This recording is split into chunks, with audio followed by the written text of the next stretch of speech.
नमस्कार दोस्तों, मैं हूँ आरती प्रजापति। स्टडी ऑफ साइकोलॉजी में आप सभी का हार्दिक स्वागत करती हूँ। दोस्तों, आज की इस वीडियो में हम बात करने वाले हैं साइकोलॉजिकल टेस्टिंग की। ओके, आप सभी को पता है हम यूजीसी नेट पेपर 2 करवा रहे हैं। ओके, और उसके अंदर अभी हम रिलायबिलिटी को पढ़ रहे हैं। ओके, तो हमने रिलायबिलिटी में एक तो पढ़ा था आइटम रिस्पॉन्स थियरी को पढ़ा था, है ना। आइटम रिस्पॉन्स थियरी को पढ़ा था और साथ ही साथ कौन सा क्लासिकल टेस्ट थियरी को भी पढ़ा था। ओके, उसके बाद अब रिलायबिलिटी की बात आती है, मतलब कि ये दोनों हमने रिलायबिलिटी का कंटेक्स्ट में यहाँ पर देखा था, दोनों थियरी को देखा था। ओके, और अब देखने वाला है कि रिलायबिलिटी के जो टाइप्स होते हैं उसके बारे में। ओके, तो बने रहिए वीडियो के साथ। वीडियो को सबसे पहले लाइक करना है, अपने दोस्तों को शेयर करना नहीं भूलना है। एंड इस चैनल को अगर आपने अभी तक सब्सक्राइब नहीं किया तो प्लीज़ सब्सक्राइब करके रखिए, ताकि इस चैनल पर जो भी नोटिफिकेशन या फिर जो भी वीडियोस डाले जाते हैं उसकी नोटिफिकेशन आपको टाइम टू टाइम मिलती रहे। ओके, चलिए दोस्तों, और एक बात और भी बता देना चाहती हूँ आप लोगों को कि हमने हमारा जो डेली क्लास का टाइम टेबल है वो बना रखा है। ओके, बिकॉज बहुत सारे बच्चे बोल रहे थे कि मैम एक टाइम फिक्स कर दो क्लास के लिए, ताकि हमें पता रहे कि इतने बजे क्लास होगी। कि तो ये हमारा डेली का टाइम टेबल आज से ही हमने स्टार्ट कर दिया है। 9 बजे आपकी साइकोलॉजी की क्लास रहेगी। वैसे आज आपको थोड़ी सी लेट मिलेगी, लेकिन कल से आपकी 9 बजे ही, परफेक्ट 9 बजे, सुबह 9 बजे आपको साइकोलॉजी की क्लास मिल जाएगी। ओके, साथ ही साथ शाम को 5:30 बजे जो गुजरात वाले बच्चे, ओके, जो गुजरात के बच्चे हैं उनके लिए हैं ये जीपीएससी क्लास 1 एंड 2 के लिए, मतलब कि जो लोग असिस्टेंट प्रोफेसर बनना चाहते हो, क्या उनके लिए, और अदर जो भी जीपीएससी की एग्जाम देना चाहते हैं उनके लिए यहाँ पर डेली एमसीक्यूज करवाए जाएंगे। ओके, साथ ही साथ हमारी 9:30 बजे डेली यूजीसी नेट पेपर 1 की क्लास रहेगी। ओके, रात को ही रहेगी 9:30 बजे। तो ये हमारा डेली का मतलब के शेड्यूल है। और डेली क्विज टाइम होगा आपका 8 बजे। क्विज आपको सेंड कर दी जाएगी जो भी ग्रुप है हमारा टेलीग्राम चैनल है उसके अंदर। ओके, टेलीग्राम की लिंक जो है पेपर 1 और पेपर 2 दोनों की मैं आपको यहाँ पर डिस्क्रिप्शन में दे दूंगी, तो आप वहाँ पर से टेलीग्राम को ज्वाइन कर सकते हो। डेली क्विज जो है वो आप अटेंड भी कर सकते हो। ओके, उसके बाद है हम एवरी सैटरडे संडे जो है वो उस दिन 2 दिन, हमारे वीक के अंदर 2 दिन ऐसे होंगे जहाँ पर हम पीवाईक्यूएस करवाएंगे। तो साइकोलॉजी के पीवाईक्यूएस जो होंगे वो आपको Saturday Sunday, every Saturday Sunday कब होंगे? 7 PM को होंगे। और जो भी पेपर 1 की जो पीवाईक्यूएस की क्लास होगी वो आपकी 9:30 बजे कंटिन्यू रहेगी। ओके, तो डेली यूजीसी नेट पेपर 1 की जो क्लास चलेगी वो आपकी डेली 9:30 बजे ही चलेगी। ओके, वो चाहे मंडे टू फ्राइडे हो या फिर सैटरडे टू संडे हो। ओके, लेकिन साइकोलॉजी की पीवाईक्यूएस की जो क्लास चलेगी वो सैटरडे संडे 7 बजे रहेगी। ओके, तो इतना हमें याद रखना है। और ये हमारी पेपर 1 की चैनल है, तो जिन बच्चों ने अभी पेपर 1 की चैनल को ज्वाइन नहीं किया तो सो प्लीज़ आप लोग इस चैनल को सब्सक्राइब कर लीजिएगा। ओके, तो यहाँ पर हमने बहुत सारे वीडियोस, मतलब कि बहुत पुराने वीडियोस भी यहाँ पर बहुत सारे टॉपिक कवर करवाए हुए हैं, तो उसे भी आप देख लेना। ओके, और अभी नई न्यू बैच स्टार्ट हुई है तो वहाँ पर अभी रिसर्च चल रहा है। ओके, तो आप लोगों को ये भी पता होना चाहिए कि रिसर्च जो है वो हमारे साइकोलॉजी के अंदर भी आता है, यूनिट नंबर 2। ओके, तो इसी को ध्यान में रखकर यहाँ पर पेपर 1 के अंदर हम डीपली यहाँ पर रिसर्च करवा रहे हैं, ताकि आपका ये जो यूनिट है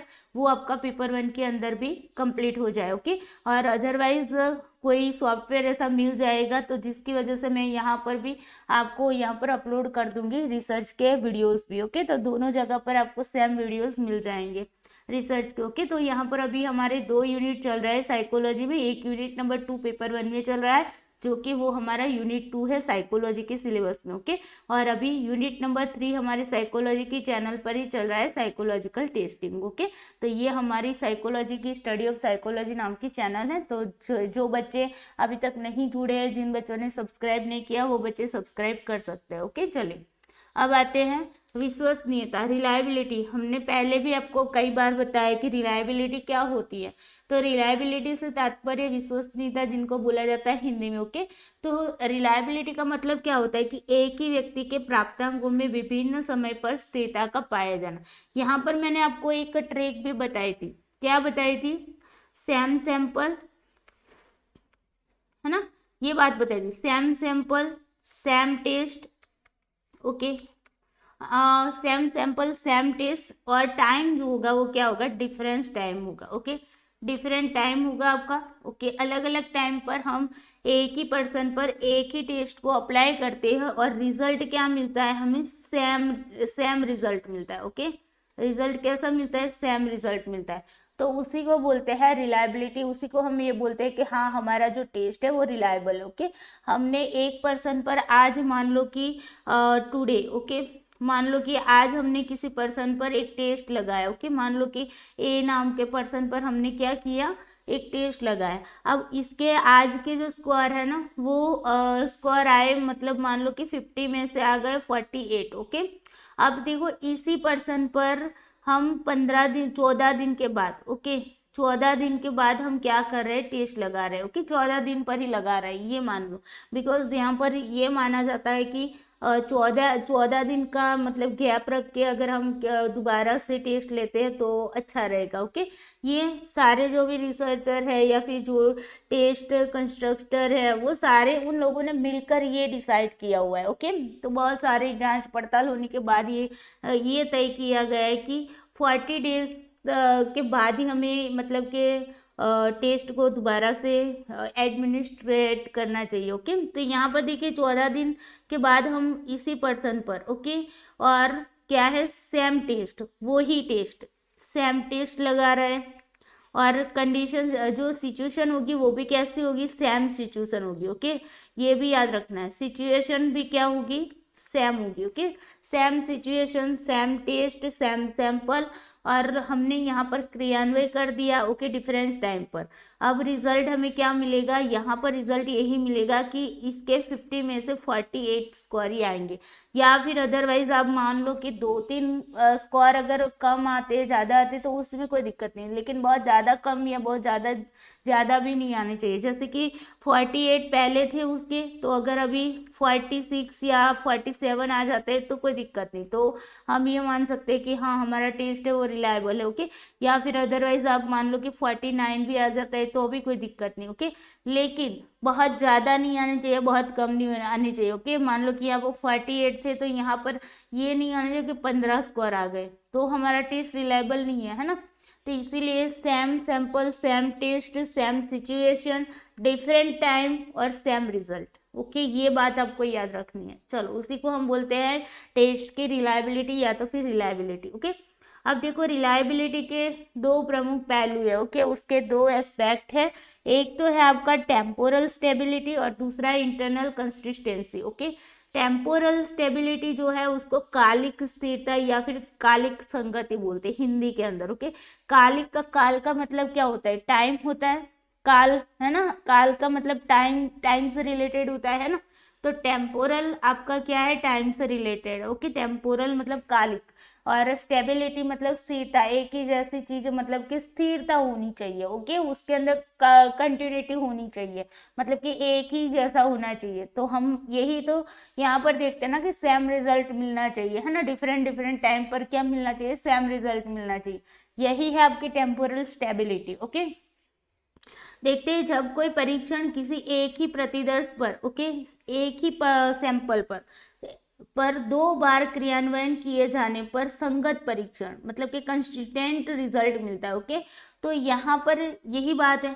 तो ऐसी परिस्थिति में परीक्षण प्राप्तांक यानी कि टेस्ट के जो स्कोर्स है उसमें कालिक स्थिरता अधिक होती है और उसकी विश्वसनीयता, रिलायबिलिटी भी अधिक होती है। ओके, यहाँ पर क्या बताया जा रहा है, यही बात बताया जाए कि सेम सैंपल मतलब एक ही सैंपल। ओके, मतलब जो सैंपल मैंने अभी लिया वो ही मैं 14 दिन के बाद ले रही हूँ। ओके, तो मतलब कि एक ही सैंपल पर हम क्या करते हैं, 2 बार क्रियान्वयन कर रहे हैं, 2 बार एडमिनिस्ट्रेशन कर रहे हैं, डबल एडमिनिस्ट्रेशन कर रहे हैं। डबल एडमिनिस्ट्रेशन मतलब 2 बार उसको क्रियान्वित कर रहा है टेस्ट को। ओके, पहले आज हमने टेस्ट को क्रियान्वयन किया और 14 दिन के बाद किया, मतलब कि 2 बार क्रियान्वयन हो रहा है। ओके, तो उसको 2 बार क्रियान्वयन करने के बाद उसका जो रिजल्ट मिलता है वो कैसा मिलता है, कंसिस्टेंट मिलता है। कंसिस्टेंट का मतलब क्या होता है, संगत, एक जैसा, सेम रिजल्ट मिलता है। ओके,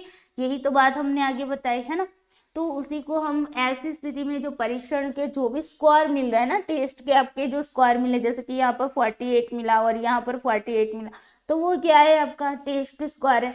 उसके अंदर हम क्या बताएंगे कि कालिक स्थिरता है, मतलब कि टेम्पोरल स्टेबिलिटी है उसके अंदर। ओके, मतलब कि संगतता है उन दोनों के, मतलब कि एक जैसा यहाँ पर रिजल्ट मिल रहा है। ओके, उसी को हम बोलते हैं टेम्पोरल स्टेबिलिटी, या तो फिर हम उसको रिलायबिलिटी भी बोलते हैं। ओके, तो यहाँ पर क्या होती है, जितनी आपकी टेम्पोरल स्टेबिलिटी जितनी मतलब कि अधिक होगी, टेम्पोरल स्टेबिलिटी अधिक मतलब कि जितना स्कोर जो है सेम टू सेम आएगा, उतनी हम क्या कहेंगे, हमारा जो टेस्ट है वो रिलायबल है, यानी कि उसकी विश्वसनीयता रिलायबिलिटी अधिक होगी। ओके, और इसे हम डबल एडमिनिस्ट्रेशन भी करते हो। ओके, तो यहाँ पर आपका एग्जाम में या तो आ भी सकता है कि टेम्पोरल स्टेबिलिटी में क्या होता है, तो हम डबल एडमिनिस्ट्रेशन करते हैं। ओके, डबल बार क्रियान्वयन करते हैं।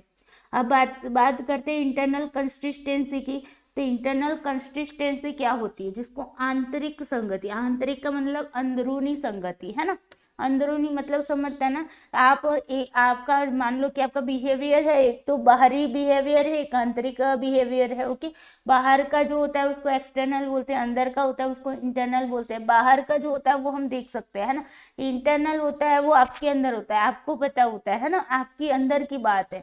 तो यहाँ पर भी इसी तरीके से समझना है इंटरनल कंसिस्टेंसी क्या होता है, कि जब कोई परीक्षण के सभी एकांशों द्वारा एक बार के क्रियान्वयन में संगत परिणाम प्राप्त किए जाते हैं। मतलब कि यहाँ पर जो आइटम्स होगी ना सारी, एकांश का मतलब क्या होता है, आइटम्स होती है। एकांश मतलब जो भी आप प्रश्न के रूप में है या फिर कोई टास्क के रूप में है। ओके, या फिर मान लो कि कोई पिक्चर है जिसके द्वारा हम क्या कर रहे हैं, जिसके द्वारा हम मेजर कर रहे हैं टेस्ट मतलब कि टेस्ट के अंदर रखी जो भी चीज़ है उसी को हम बोलते हैं आइटम्स। ओके, वो चाहे पिक्चर हो या कोई क्वेश्चन हो या फिर कोई टास्क हो, जो भी हो। ओके, उसी को हम आइटम्स बोलते हैं। तो आइटम्स के द्वारा एक बार ही हम क्या करते हैं, यहाँ पर क्रियान्वयन करते हैं, मतलब एक ही बार में हम उसको देते हैं और उसके अंदर क्या देखते हैं, कंसिस्टेंट रिजल्ट देखते हैं। ओके, यहाँ पर मतलब कि रिजल्ट जो मिलता है आपको सेम, मतलब कि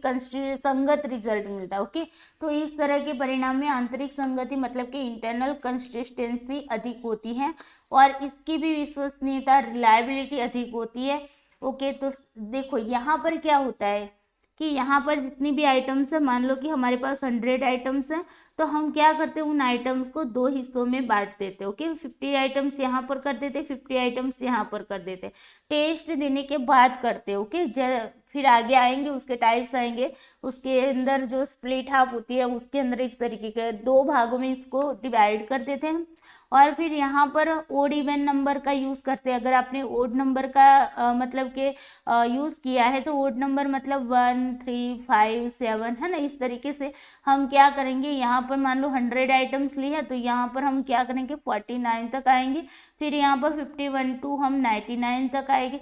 इस तरीके से आपको क्या करना है, ओड इवन नंबर लेकर आपको यहाँ पर आइटम्स को रखनी है। ओके, 100 आइटम है तो 100 के मुताबिक हम इसको रख लेंगे। यहाँ पर ओड इवन नंबर इस तरीके से डिवाइड करेंगे 2 हिस्सों में, मतलब समान रूप से हो। ओके, इस तरीके से हम यहाँ पर रखेंगे, ये आपको याद रखना है। अब देखो यहाँ पर क्या करते हैं, हमने यहाँ पर 50 आइटम को ले लिया, यहाँ पर 50 आइटम को 2 भागों में यहाँ पर हिस्सों में बांट दिया।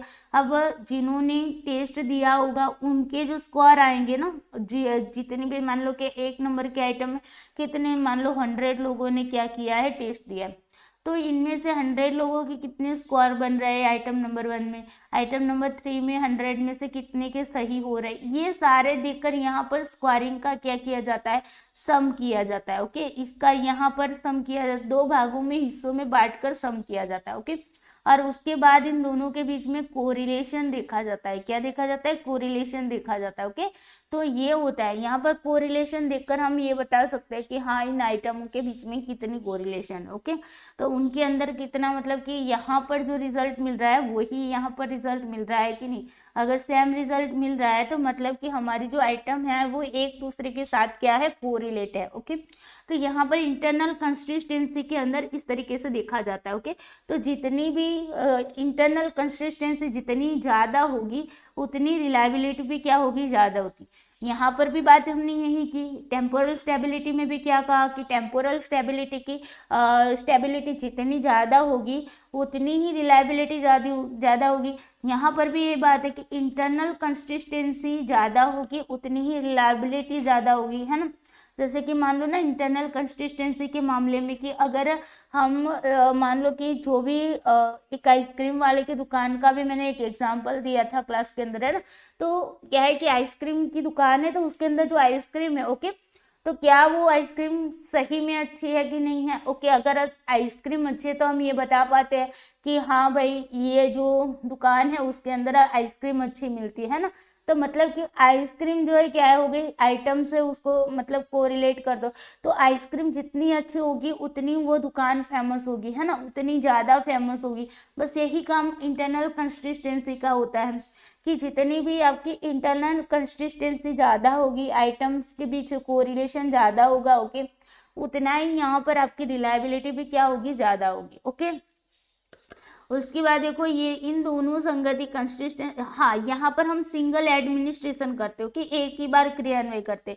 यहाँ पर हमने एक ही बार टेस्ट दे दिया और फिर वो टेस्ट जिन बच्चों को मतलब कि जिन पर हमने टेस्ट लगाया उनको टेस्ट दे दिया।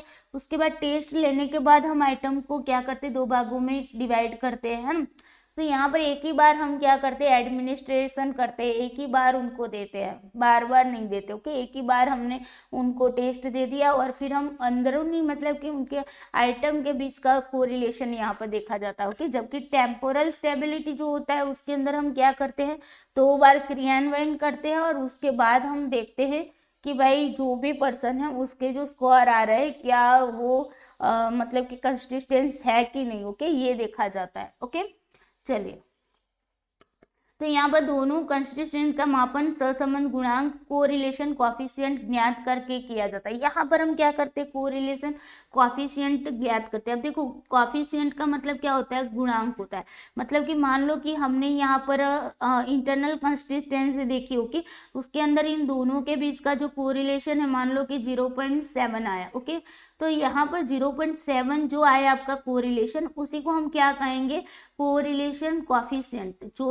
जो प्राप्तांक हमें मिल रहा है, जो गुणांक हमें मिल रहा है, ओके, उसी को हम बोलते हैं कॉफिशिएंट, ओके। तो गुणांक को बोलते हैं कॉफिशिएंट और जो कोरिलेशन निकाल के हम जो हमें जो मतलब कि रिजल्ट के रूप में जो गुणांक प्राप्त हुआ है उसी को बोलते हैं कोरिलेशन कॉफिशिएंट, ओके। तो आई होप आपको पता चल गया होगा। अब देखो टेम्पोरल के अंदर भी यही होगा कि चलो भाई पहली बार में जो स्कोरिंग मिले, ओके, दूसरी बार में जो स्कोरिंग मिले उसके बेस पर हम क्या करते हैं, इन दोनों का कोरिलेशन देखते हैं, ओके।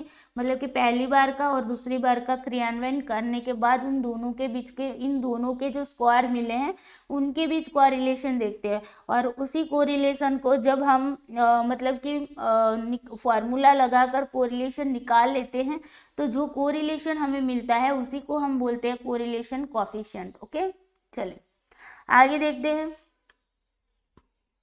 अब देखो coefficient of internal consistency, okay, ये बात भी हमने आपको बता दी कि इंटरनल कंसिस्टेंसी क्या, कॉफिशिएंट क्या होता है। आगे यहाँ पर हमने जो निकाला ना, ये वाला जो हमने निकाला, ओके, इन दोनों का सम करके हमने कोरिलेशन निकाला। तो ये जो था वो आपका क्या था, इंटरनल कंसिस्टेंसी का कॉफिशिएंट, ओके, बिकॉज हमने यहाँ पर इंटरनल कंसिस्टेंसी देखी है ना, इसीलिए।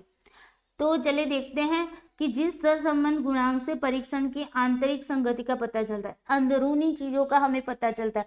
जो आइटम्स, अंदरूनी चीज क्या है, आइटम्स टेस्ट के अंदर रखी हुई आइटम्स है ना, उन आइटम्स के बीच की बात का हमें पता चलता है, उनके बीच का रिलेशन है, को रिलेशन है, उसका हमें पता चलता है, ओके। उसी आंतरिक संगति गुणांक यानी कि कॉफिशिएंट ऑफ इंटरनल कंसिस्टेंसी हमें, या तो फिर उसको हम क्या बोलते हैं, अल्फा गुणांक भी बोलते हैं या फिर अल्फा कॉफिशिएंट भी बोलते हैं। तो यहाँ पर आपको एक बात ये याद रखनी है कि इंटरनल कंसिस्टेंसी का जो कॉफिशिएंट मिलता है उसी को हम क्या बोलते हैं, अल्फा कॉफिशिएंट, ओके। तो अब आपको पता होना चाहिए कि अल्फा कॉफिशिएंट क्या है, ओके, बिकॉज बहुत सारे बच्चे हैं उनको ये नहीं पता होता कि अल्फा कॉफिशिएंट क्या है। तो अल्फा कॉफिशिएंट क्या है, अल्फा कॉफिशिएंट मतलब internal consistency, okay, internal consistency से जो कॉफिशिएंट निकलता है कोरिलेशन का उसी को बोलते हैं अल्फा कॉफिशिएंट, ओके। उसके बाद देखो परीक्षण प्राप्तांकों की विश्वसनीयता रिलायबिलिटी ज्ञात करने के लिए उसी परीक्षण के प्राप्तांकों का दो सेट होता है। यहाँ पर क्या होता है कि अगर हमें जो भी टेस्ट के स्कोर्स होते हैं उसकी रिलायबिलिटी चेक करनी है तो उसके लिए हमारे पास क्या होगा कि उसी टेस्ट के दो प्राप्तांकों का सेट जिनके बीच सहसंबंध ज्ञात किया जाता है। यहाँ पर इसी कारण परीक्षण की विश्वसनीयता को परिभाषित करते हुए ये भी कहा जाता है कि विश्वसनीयता परीक्षण का आत्म सहसंबंध होता है। रिलायबिलिटी क्या होता है कि उसकी जो आइटम्स है मतलब कि उसके अंदर जो स्कोर्स है, जो आइटम्स है उनके बीच का रिलेशन देखा जाता है। तो टेस्ट के अंदर जो चीजें हैं उसके बारे में मतलब कि हम यहाँ पर रिलेशन देखते हैं तो उसी को हम क्या बोलते हैं कि सेल्फ पूरे। रिलायबिलिटी मतलब क्या होता है, टेस्ट के अंदर की कोरिलेशन। उसकी खुद की कोरिलेशन, खुद की तो देख रहे हैं ना, अगर हम टेस्ट को एक बार क्रियान्वयन करके दूसरी बार क्रियान्वयन कर रहे हैं तो अभी हम यही देखते हैं ना कि टेस्ट का एक के साथ मतलब कि एक ही टेस्ट का दो बार क्रियान्वयन करके ये देख रहा है कि भाई पहली बार जो स्कोर आए दूसरी बार जो स्कोर आए उनके बीच में कितना कोरिलेशन है ना। तो मतलब कि अंदर की उनके खुद टेस्ट का खुद का यहाँ पर हम क्या करते हैं, कोरिलेशन चेक करते हैं। तो यहाँ पर ये बताया आत्म सहसंबंध होता है। तो रिलायबिलिटी इस क्या कहलाती है, self correlation of a test की सेल्फ कोरिलेशन। जो टेस्ट है उसकी खुद की कोरिलेशन मतलब कि उसकी खुद के साथ क्या कोरिलेशन है, वो खुद के साथ क्या रिलेशनशिप रखते, कितनी रिलेशनशिप रखते, उसको यहाँ पर देखा जाता है। उसी को हम बोलते हैं रिलायबिलिटी। तो ये बात भी आपको याद रखनी है।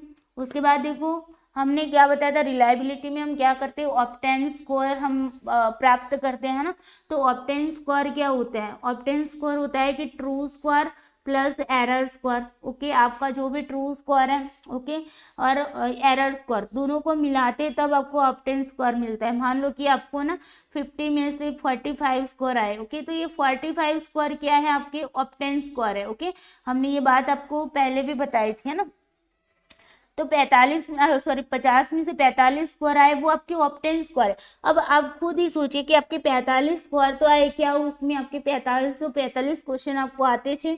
तो आप कहेंगे नहीं मैम हमने तो कुछ मतलब कि मान लो कि 30 क्वेश्चन मुझे परफेक्टली आते थे और 15 क्वेश्चन जो सही हुए हैं उसमें मैंने तुक्का लगा दिया। मतलब कि 30 तो मैंने सही मुझे आते ही थे, लेकिन बाकी के जो 20 थे उसमें मैंने तुक्का लगाया तो उसमें से 15 क्वेश्चन मेरे सही हो गए, 5 क्वेश्चन मेरे गलत हो गए, है ना। ये बात हुई। तो यहाँ पर जो ऑप्टेन स्कोर आपका क्या था, 45 था। ऑप्टेन स्कोर क्या था, 45 था। अब इनमें से मतलब कि आपने जो स्कोर प्राप्त किया वो 45 है, उसमें से आपको आते कितने थे, 30 क्वेश्चन ही आते थे। परफेक्टली तब आपको 30 क्वेश्चन आते थे। तो ये आपका क्या हो गया, ट्रू स्कोर हो गया। ये आपका सही स्कोर है, बिकॉज यही तो इतने ही आपको आते थे, तो ये सही स्कोर है। और ये जो आपने 15 क्वेश्चन तुक्के से आपने सही किए हैं वो आपके क्या हो गए, एरर स्कोर हो गए। एरर स्कोर हो गए। तो इस तरीके से true score plus error score को मिलाते हैं तब जाकर आपका ऑप्टेन स्कोर आता है। ये बात है। तो ऑप्टेन स्कोर के बारे में अगर कुछ भी पूछा जाए तो आपको पता होना चाहिए कि ऑप्टेन स्कोर क्या है। तो ट्रू स्कोर हमारा जो है और एरर स्कोर है, दोनों को मिलाकर हम जो स्कोर बता रहे हैं उसी को बोलते हैं ऑप्टेन स्कोर। अब देखो यहाँ पर एरर की भी हमने बात की हुई थी कि 3 टाइप की एरर आती है। एक तो पॉजिटिव एरर आती है, जो भी एरर हम करते हैं उसमें पॉजिटिव एरर आती है। वो क्या करेगी, पॉजिटिव एरर क्या करेगी, आपके स्कोर को बढ़ा देंगी। पॉजिटिव एरर क्या करेंगे, आपका जो ऑप्टेन स्कोर है उसको बढ़ा देंगी। मतलब कि मान लो ना कि आप एग्जाम देने गए और फिर क्या हुआ कि कुछ ऐसी एरर मतलब कि आपने तुक्के लगाए और आपके तुक्के में मान लो 15 क्वेश्चन सही हो गए, मतलब कि ये तो ज़्यादा आपके मार्क्स आपको हाई स्कोर ले गई है ना, हाई स्कोर की ओर आपको ले गया। तो मतलब कि ये एरर स्कोर जो हुआ वो क्या हो गया, पॉजिटिव हो गया। मतलब आपको उसने फ़ायदा करा दिया। ये इस कंटेक्स्ट में देखो आपको यहाँ से फ़ायदा हो गया तो वो पॉजिटिव एरर हो गई। तो आपका ऑप्टेन स्कोर क्या हो गया, हाई हो गया बिल्कुल। नेगेटिव एरर में क्या होगा, नेगेटिव एरर में होगा कि आपके जो ऑप्टेन स्कोर है ना वो कम हो जाएंगे। मतलब कि मान लो कि आपको 30 क्वेश्चन आते ही थे लेकिन मान लो कि कोई डिप्रेशन था, मतलब रास्ते में आप जा रहे थे और थोड़े से लेट हो गए, तो उस अफड़ा तफड़ी में, या फिर इस बार देखो ना नेट के एग्जाम के अंदर बच्चे बोल रहे थे कि मैम कंप्यूटर अच्छे से चल नहीं रहे थे, ओके, तो उस टाइम कंप्यूटर अच्छे से नहीं चल रहे थे, उसी वजह से जो आपको आता था वो भी आप भूल गए, है ना, तो उसकी वजह से आपको 30 क्वेश्चन जो आते थे उनमें से भी आपके कम आ गए और आपके सही टोटल 50 में से 20 ही क्वेश्चन सही हुए। तो यहाँ पर आपका ऑप्टेन स्कोर कितना बन जाएगा, 20 ही बना, है ना, तो मतलब कि यहाँ पर एरर आ गई। आपको आते 30 क्वेश्चन आते थे, 10 स्कोर की क्या हो गई, आपकी एरर आ गई, ओके, ये 10 आपको आते थे फिर भी आप गलत करके आए, बिकॉज वहाँ पर टेक्निकल इश्यू हो गया था, उसकी वजह से आपकी जो मेंटली जो मतलब कि हालात थे वो अच्छे नहीं रहे, है ना, उसी वजह से आप जो आता था वो भी आप भूल गए। तो इसी वजह से जो एरर आई जिसने आपके ऑप्टेन स्कोर को क्या कर दिया, लो कर दिया, तो उसी को बोलते हैं नेगेटिव एरर, ओके। अब आगे देखते हैं, आगे क्या है आपका जीरो एरर। जीरो एरर में क्या होगा, ऑप्टेन स्कोर जो होगा वो मीडियम होगा, मतलब कि पॉजिटिव एरर जो थी, ओके, और जो नेगेटिव एरर थी वो एक दूसरे को काटेगी, ओके, मतलब कि ऑप्टेन स्कोर मतलब यहाँ पर हम ये देख सकते हैं कि बिल्कुल एरर ही नहीं, यानी कि आपका ट्रू स्कोर आपको मिल रहा है, ओके, मतलब आपको 30 क्वेश्चन आते थे और आपके 30 ही आए, ओके, आपने 30 क्वेश्चन आते थे, 30 ही क्वेश्चन के आंसर आपने किए और आपने वही आपके जो स्कोर बने उसी को हम बोलते हैं जीरो एरर, ओके, जिसको हम ट्रू स्कोर के रूप में भी देख सकते हैं कि ट्रू स्कोर आया हमारा, ओके, एरर के बिना बिल्कुल कोई एरर ही नहीं इसके अंदर, ओके, जो हमारा ट्रू है वही है, ओके। तो इस तरीके से ये चीज़ों को हमने देखा था, उसी को अभी रिवाइज करवा दिया, ओके। अब बात करते हैं वेरिएंस की, बात करते हो कि आगे जाके आपको वेरिएंस की बात आएगी, तो वेरिएंस की बात करते हैं, तो वेरिएंस किसको कहते हैं, तो अंकों के माध्य, मतलब कि जो मीन मिलता है ना, हमने यहाँ पर जो टेस्ट लिया, ओके, मान लो ये टेस्ट पहली बार का टेस्ट लिया, ओके, तो ये टुडे का टेस्ट, ओके, टुडे का टेस्ट मान लो, और ये आपका 40 days after 40 days, okay, after 40 days. अब देखो ये जो हमने टेस्ट के जो स्कोर मिले हमें, ओके, ये सम मिला हमें, इसका हमें सम मिला, ओके। अब हम क्या करेंगे, इसका मीन निकालेंगे, क्या करेंगे, इसका मीन निकालेंगे, ओके, जस्ट वेट एक सेकंड, ओके, ओके, चलो, तो इसका हम क्या करेंगे, मीन निकालेंगे, इन दोनों का मिला के, है ना, तो मीन निकालेंगे, ओके, मीन निकाल लिया। अब मीन से हम वर्गीकृत विचलन, मीन से हमें क्या पता चलता है, हमें एक एवरेज मिल जाती है, ओके, मतलब कि एक पर्टिकुलर हमें मीन यहाँ पर ऐसे होता है, बीचों बीच का हमें एक अंक मिल जाता है, स्कोर मिल जाता है, जिसके बेस पर हम ये बता पाते हैं कि कोरिलेशन जो है वो हमारा ज़्यादा है कम है, ये बता पाते हैं ना। तो हम इसको थोड़ा सा अच्छे से बना लेते हैं, ओके, जस्ट वेट, ओके। तो यहाँ पर देखिए ये बीचों बीच, जिस तरीके से एनपीसी बनता है ना बीचों बीच, ओके, ये बीचों बीच वाला, तो यहाँ पर ये मीन होता है, बीचों बीच के अंदर होता है, एवरेज निकालते हैं ना, आप लोगों को पता होगा। अब देखो विचलनों स्क्वायर डेविएशन जो है उसके योग को एन से विभाजित करने पर जो भागफल आता है उसे वेरिएंस कहा जाता है, ओके। तो यहाँ पर मीन से हुए जो वर्गीकृत जो स्क्वायर डेविएशन किया जाता है, ओके, जो भी मीन मिला है, ओके, उसके बेस पर हम क्या करते हैं, स्क्वायर डेविएशन करते हैं, ओके, डेविएशन स्टैंडर्ड डेविएशन का क्या करते हैं, स्क्वायर करते हैं, ओके, और उसका जो योग हमें मिलता है, इसका जो टोटल मिलता है, ओके, सम मिलता है, टोटल मतलब सम, टोटल यहाँ पर सम, ओके, सम मिलता है, उसको हम क्या करते हैं, एन से डिवाइड करते हैं, ओके, और जो हमें भागफल मिलता है, मतलब जो आंसर मिलता है उसी को हम क्या बोलते हैं, वेरिएंस, उसी को क्या बोलते हैं, वेरिएंस, ओके। ये सारा हम स्टेटिस्टिक में करेंगे, ओके, बस यहाँ पर समझना है कि वेरिएंस क्या है। अब देखो वेरिएंस जो होता है वो स्टैंडर्ड डिवीजन का वर्ग होता है, हमने यही बताया, स्टैंडर्ड डिवीजन है, ओके, उसका स्क्वायर करके हम क्या करते हैं, जो सम हमें मिलता है उसको एन से डिवाइड करते हैं, वेरिएंस मिल जाता है, ओके। अब देखो टोटल वेरिएंस जो होता है वो true variance plus error variance, जिस तरीके से हमने ऑप्टेन वैल्यू देखी थी, है ना, ऑप्टेन वैल्यू में क्या देखा था हमने कि true square, okay, true square plus आपका एरर स्क्वायर, यही देखा था, है ना, मतलब कि true square plus error square को मिलाते हैं तो ऑप्टेन स्क्वायर मिलते हैं। उसी तरीके से यहाँ पर वेरिएंस अगर देखा जाए तो सेम चीज़ है, टोटल वेरिएंस अगर हमें देखना है, total variance. Okay, total variance देखना है तो क्या करेंगे, ट्रू वेरिएंस देखेंगे, true variance plus error variance. Okay, मतलब कि ट्रू वेरिएंस कितना आ रहा है हमारे पास, जो वेरिएंस मिला है, मतलब हमारे पास जो वैल्यू है, ओके, टोटल वेरिएंस हमें मिला है, उससे हमारा ट्रू वेरिएंस कितना है। ओके, सही सही वाला वेरिएंस कितना है और एरर वेरिएंस कितना है, ये यहाँ पर देखा जाता है। ओके, चलिए आगे देखते हैं, internal reliability and external reliability क्या होती है। ओके, आंतरिक विश्वसनीयता किसको कहेंगे और बाहरी विश्वसनीयता किसको कहेंगे।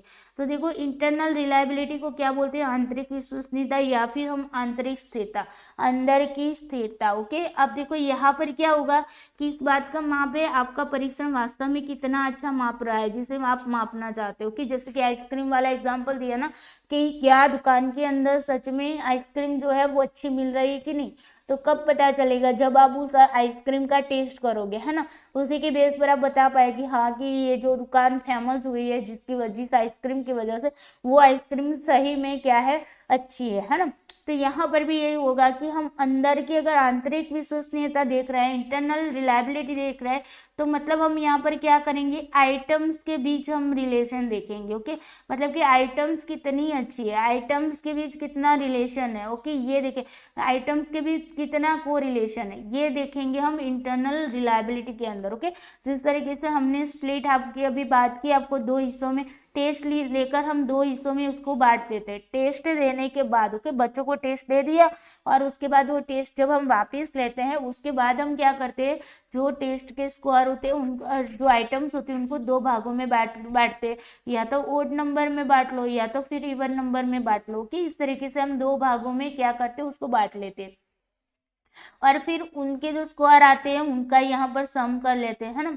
यहाँ पर सम करके हम क्या करते हैं, उसका मीन निकाल लेते हैं। ओके, सम करके मीन निकाल लेते हैं और यहाँ पर सम करके यहाँ पर ये भी देखा जाता है कि को रिलेशन, यहाँ पर हम को रिलेशन देखते हैं। ओके, कि इन दोनों के बीच में कितना को रिलेशन है। ओके, यहाँ के जो स्क्वायर मिलेंगे और यहाँ के स्क्वायर मिलेंगे, उनके बीच में कितना को रिलेशन, मतलब कि हमने यहाँ पर क्या किया, आइटम के बीच का को रिलेशन देखा। ओके, तो ये जो टेस्ट के अंदरूनी की बात हो गई, टेस्ट के अंदर जो आइटम्स है उसको हम देख रहे हैं। ओके, उसको हम देख रहे हैं कि क्या वो आइटम जो है वो जिसका मेजर करे, क्या उसी का मेजर कर रही है। ओके, अगर एंजाइटी का, अगर मान लो हमने एंजाइटी का क्या बनाया, एंजाइटी का टेस्ट बनाया, तो क्या उसके अंदर जो आइटम रखी है वो आइटम एंजाइटी का ही मेजर कर रही है कि नहीं कर रही, दोनों एक दूसरे से कितना कोरिलेट कर रही है। ओके, ये चीज देखी जाती है आपकी इंटरनल रिलायबिलिटी के अंदर। ओके, एक्सटर्नल रिलायबिलिटी क्या होती है, एक्सटर्नल रिलायबिलिटी का मतलब ये होता है कि आपके परीक्षण या माप को आप जिस चीज़ के लिए उपयोग कर रहे हैं उससे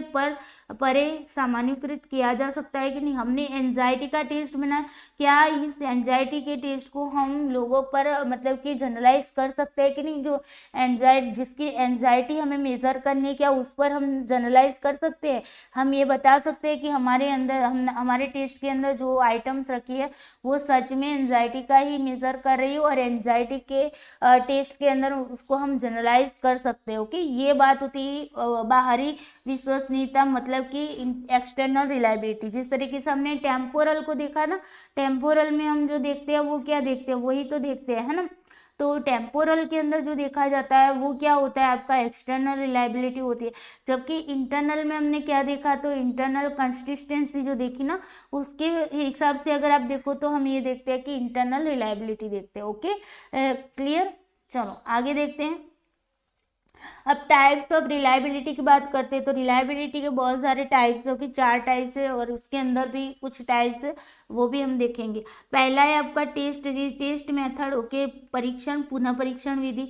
यहाँ पर क्या होता है कि एक ही टेस्ट को हम दोबारा क्रियान्वयन करते हैं, जिस तरीके से टेम्पोरल स्टेबिलिटी भी मैंने आपको बताया था, बस इसी तरीके से एक ही टेस्ट को 2 बार हम वहाँ पर मतलब कि देखते हैं। ओके, 2 बार टेस्ट देकर हम एडमिनिस्ट्रेशन करके देखते हैं। Okay, parallel alternative form method, इसके अंदर हम 2 टाइप्स देखते हैं।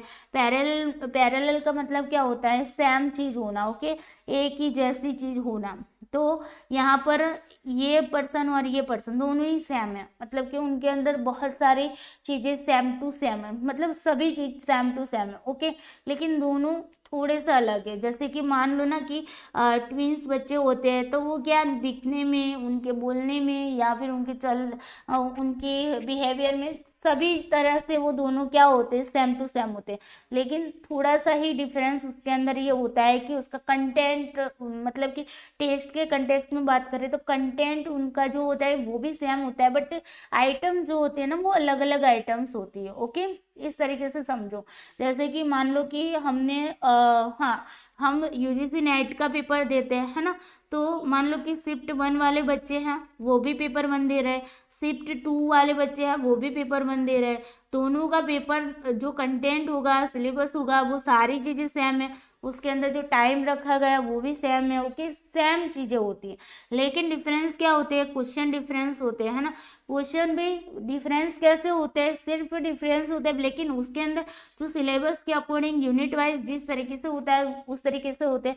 भाई टीचिंग के जो क्वेश्चन होंगे तो टीचिंग के यहाँ पर भी होगी, यहाँ पर भी होगी, मतलब कि कंटेंट सेम रहेगा, लेकिन उसके अंदर आइटम्स है वो थोड़ी सी चेंज होगी, बाकी सारी चीज़ सेम होगी। उसी को हम बोलते हैं अल्टरनेटिव फॉर्म, या फिर हम बोलते हैं ना कि इसके अल्टरनेट क्या होता है, इसके विकल्प में क्या हो सकता है।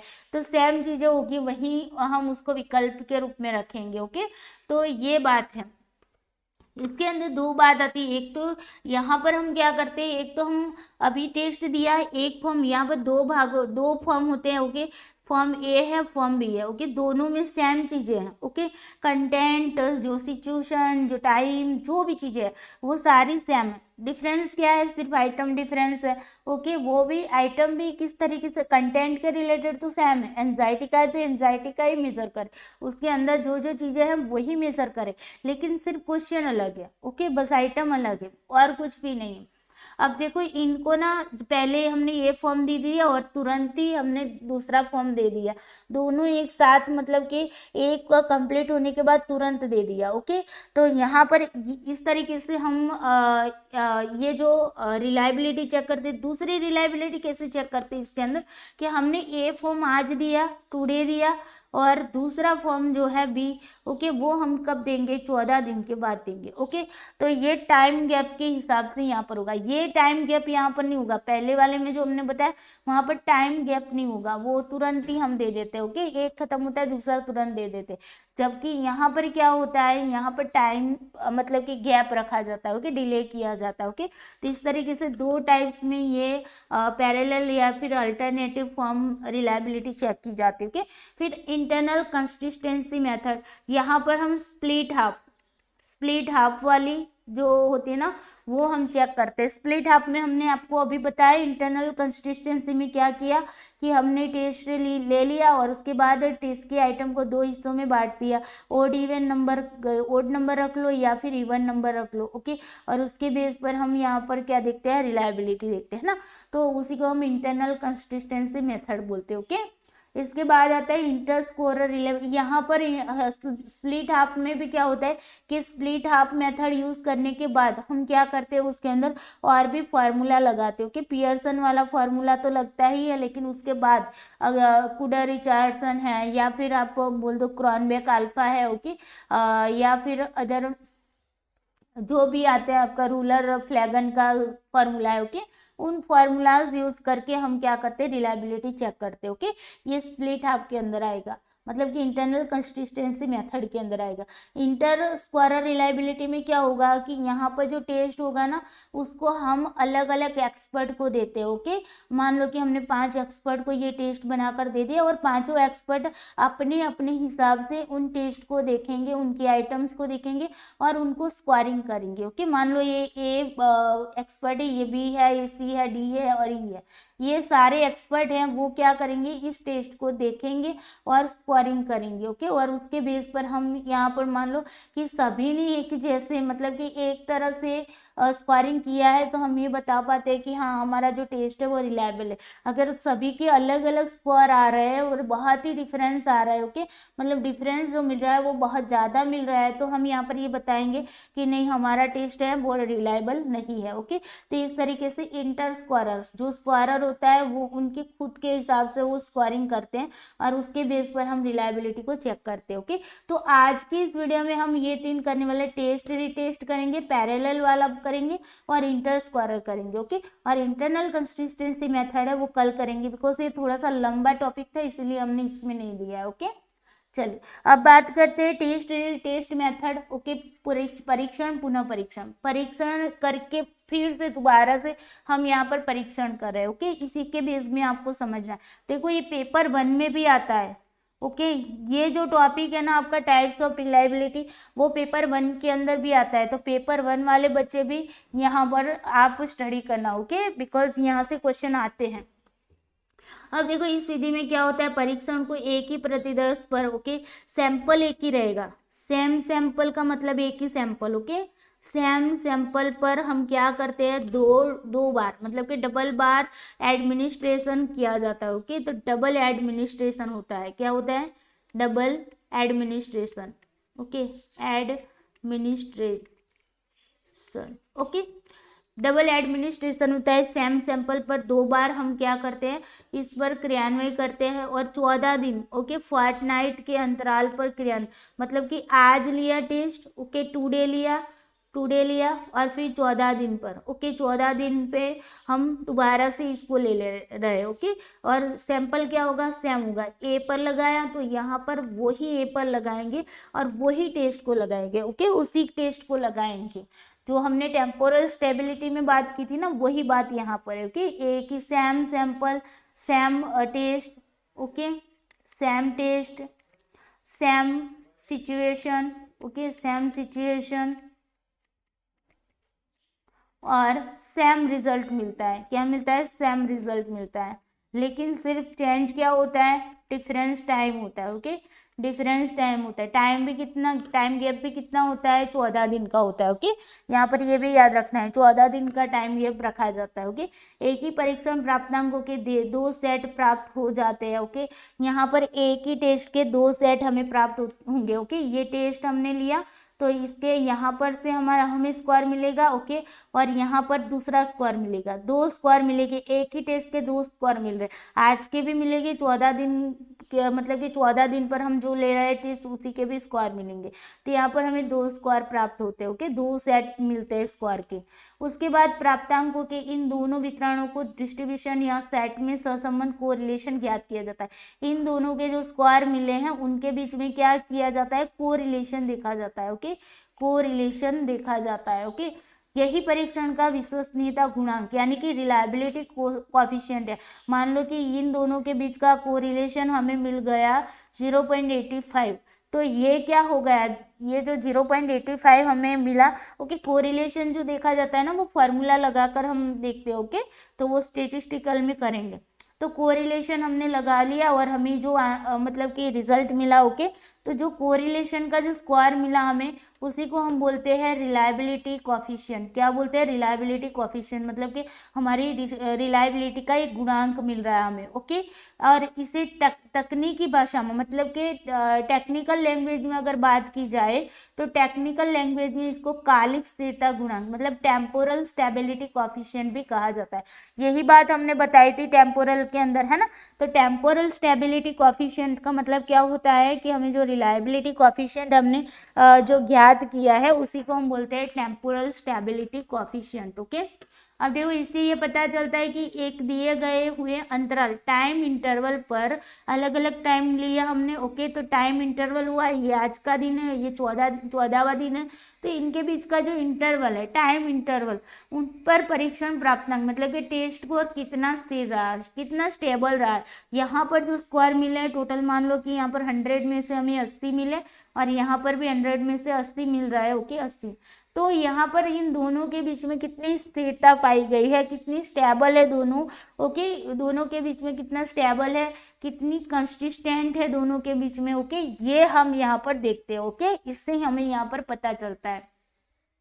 अब आगे देखते हैं, तो टेम्पोरल स्टेबिलिटी कोफिशिएंट हाई जितना होगा, ओके, आपका जो भी टेम्पोरल स्टेबिलिटी कोफिशिएंट मतलब जो रिलायबिलिटी कोरिलेशन कोफिशिएंट आपको मिला, रिलायबिलिटी कोफिशिएंट आपको मिला है ना, यहाँ पर हमने देखा था, तो वो जो है वो अगर हाई मिल रहा है तो टेस्ट स्क्वायर में टेम्पोरल कंसिस्टेंसी कैसी है, हाई है, ओके, मतलब कि उसके अंदर टेम्पोरल कंसिस्टेंसी है।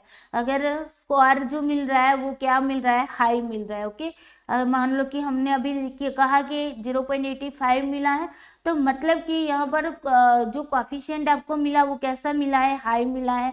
तो अगर हाई मिला है तो उसका मतलब है कि टेम्पोरल कंसिस्टेंसी इनके बीच में है, ओके, ये हमें पता चलता है। एरर वेरिएंस यहाँ पर क्या आता है, तो यहाँ पर एरर किसकी वजह से आती है, तो टाइम सैम्पलिंग की वजह से आती है। टाइम सैम्पलिंग मतलब कि हमने आज लगा लिया टेस्ट, ओके, और फिर 14 दिन या फिर 14 दिन के बाद लगा रहे हैं ना, तो यहाँ पर टाइम सैम्पलिंग का मतलब कि इनके बीच का जो गैप होगा उसकी वजह से एरर आएगी। कैसे आएगी कि मान लो कि 14 दिन के बाद आप या तो फिर आपकी प्रैक्टिस हो जाएगी, आपको पता चल जाएगा कि हाँ ऐसे ऐसे क्वेश्चन पूछे जाते, तो प्रैक्टिस बनी रहेगी, तो अभी यहाँ पर आपके स्कोर बढ़ जाएंगे, है ना। या फिर मान लो कि आपकी प्रैक्टिस रही या फिर कुछ और भी चीज़ें हो सकती है ना, जिसकी वजह से क्या हो सकता है, यहाँ पर आपके स्कोर या तो बढ़ जाते हैं या तो कम भी हो जाते हैं। तो टाइम जो है ना, टाइम की वजह से यहाँ पर एरर आ जाती है, ओके, टाइम की वजह से यहाँ पर क्या आती है, एरर आ जाती है, ओके। तो ये भी आपको याद रखना है कि टेस्ट रिटेस्ट मेथड के अंदर किसके कारण एरर आती है, तो टाइम की वजह से, ओके। तो टाइम सैम्पलिंग जो होता है वो एरर वेरिएंस खड़ा करता है, ओके। चले उसके बाद यहाँ पर एग्जाम्पल दिया हुआ है कि एक व्यक्ति परीक्षण है, पर्सनालिटी टेस्ट है, उसके अंदर 50 आइटम है, कितनी आइटम है, 50 आइटम्स है, ओके, 50 आइटम से इस टेस्ट के अंदर, और 100 छात्रों पर इन्हें क्रियान्वयन किया गया। कितने छात्रों पर, 100 लोगों पर, यानी कि हमारा सैंपल कितना है, 100 है, ओके। अब क्रियान्वयन पहले कर लिया जाएगा। पहले इन पर क्या किया गया, मान लो कि आज हमने इन 100 लोगों पर टेस्ट लगाया, ओके। फिर सभी छात्रों का परीक्षण पर आए कुल प्राप्तांक मतलब कि टोटल स्कोर मालूम कर लिया जाएगा। इनका टोटल स्कोर हम यहाँ पर क्या करेंगे, मालूम करेंगे, ओके। टोटल स्कोर हमने मालूम कर लिया। 14 दिन के बाद, ओके, यहाँ पर 14 दिन के बाद यहाँ पर अगेन क्या कर रहे हैं, परीक्षण को छात्रों के वही समूह पर दोबारा उसी परिस्थिति में क्रियान्वयन किया जाता है। मतलब कि यही बात हुई, same sample same situation, okay, same sample same situation same test, वही test, okay, same test and same result, okay, result is equal to same result और डिफरेंस टाइम क्या है, डिफरेंस, ओके, अलग अलग टाइम पर, ओके। तो इस बार भी प्रत्येक छात्र का कुल प्राप्तांक मतलब कि टोटल स्कोर प्राप्त कर लिया जाएगा। यहाँ पर भी इसका टोटल स्कोर प्राप्त कर लिया जाएगा, ओके। अब क्या होगा, इस तरह 100 प्राप्तांकों का 2 वितरण, आपको डबल डिस्ट्रीब्यूशन मिल रहा है।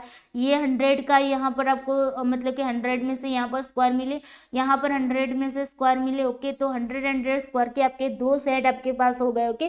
तो डबल डिस्ट्रीब्यूशन मिल रहा है बिकॉज हम डबल बार यहाँ पर क्या कर रहे हैं, एडमिनिस्ट्रेशन कर रहे हैं, डबल बार इसको क्रियान्वयन कर रहे हैं। पहले यहाँ पर अभी किया और दूसरा 14 दिन के बाद किया, तो डबल एडमिनिस्ट्रेशन हुआ, तो डबल डिस्ट्रीब्यूशन मिला आपको, ओके। इन दोनों में सहसंबंध कोरिलेशन ज्ञात कर लिया जाता है। इन दोनों के बीच में क्या किया जाता है, कोरिलेशन देखा जाता है, ओके, कोरिलेशन देखा जाता है, ओके। और जो परीक्षण पुनः परीक्षण विश्वसनीयता यानी कि टेस्ट रिटेस्ट रिलायबिलिटी होगी। ये जो कोरिलेशन आपको इन दोनों के बीच का जो कोरिलेशन मिला उसी को हम क्या बोलेंगे, टेस्ट रिटेस्ट रिलायबिलिटी कहेंगे, ओके। तो इस तरीके से हम कोरिलेशन देखने के लिए हम पियर्सन कोरिलेशन को यूज करते हैं, ओके, पियर्सन कोरिलेशन को यूज करते हैं, जिसको SAR के रूप में लिखा जाता है, ओके, पियर्सन R देखा जाता है, ओके। इसका फॉर्मूला लगाकर हम कोरिलेशन को देखते हैं, ओके। चलिए आगे देखते हैं इसके एडवांटेज क्या है। टेस्ट रिलायबिलिटी की एडवांटेज क्या है, तो सिंप्लिसिटी, यहाँ पर सरलता होती है। इस विधि द्वारा परीक्षण प्राप्तांक जो होता है टेस्ट स्क्वारिजर, उसकी विश्वसनीयता ज्ञात करने में कोई विशेषज्ञ मतलब कि ट्रेनिंग की जरूरत नहीं पड़ती। सिंपल तरीके से आप इसको क्या कर सकते हो, मतलब कि इसकी रिलायबिलिटी चेक कर सकते हो कि ये तो सिंपल वे में कर सकते ना।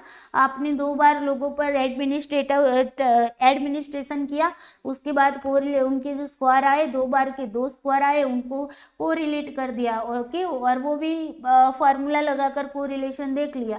तो यहाँ पर कोई ट्रेनिंग की ज़रूरत नहीं होती, ओके। इकोनॉमिकली बात करें तो यहाँ पर खर्चा भी कम होता है, ओके, समय भी कम होता है, ओके, यहाँ पर खर्च भी कम होगा, समय भी कम होगा।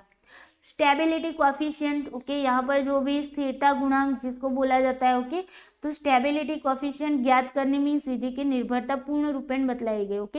यहाँ पर हम स्टेबिलिटी कोएफिशिएंट देखते, स्थिरता ही देखते हैं ना कि भाई पहली बार में कितना स्कोर आया, दूसरी बार में स्कोर कितना है, दोनों के बीच में स्थिरता कितनी रही है, दोनों सेम हो रहा है कि नहीं हो रहा है, कितना डिफरेंस आ रहा है उनके बीच में, ओके, यही तो देखते हैं। तो स्टेबिलिटी कोएफिशिएंट ज्ञात करने के लिए ये पूर्ण रूपेण है, ओके, मतलब कि पूर्ण रूप से हम इसको देख सकते हैं, ओके, हमें क्लियरली बताती है कि इन दोनों के बीच में क्या स्टेबल है, दोनों के बीच में कितना स्टेबल है, ओके।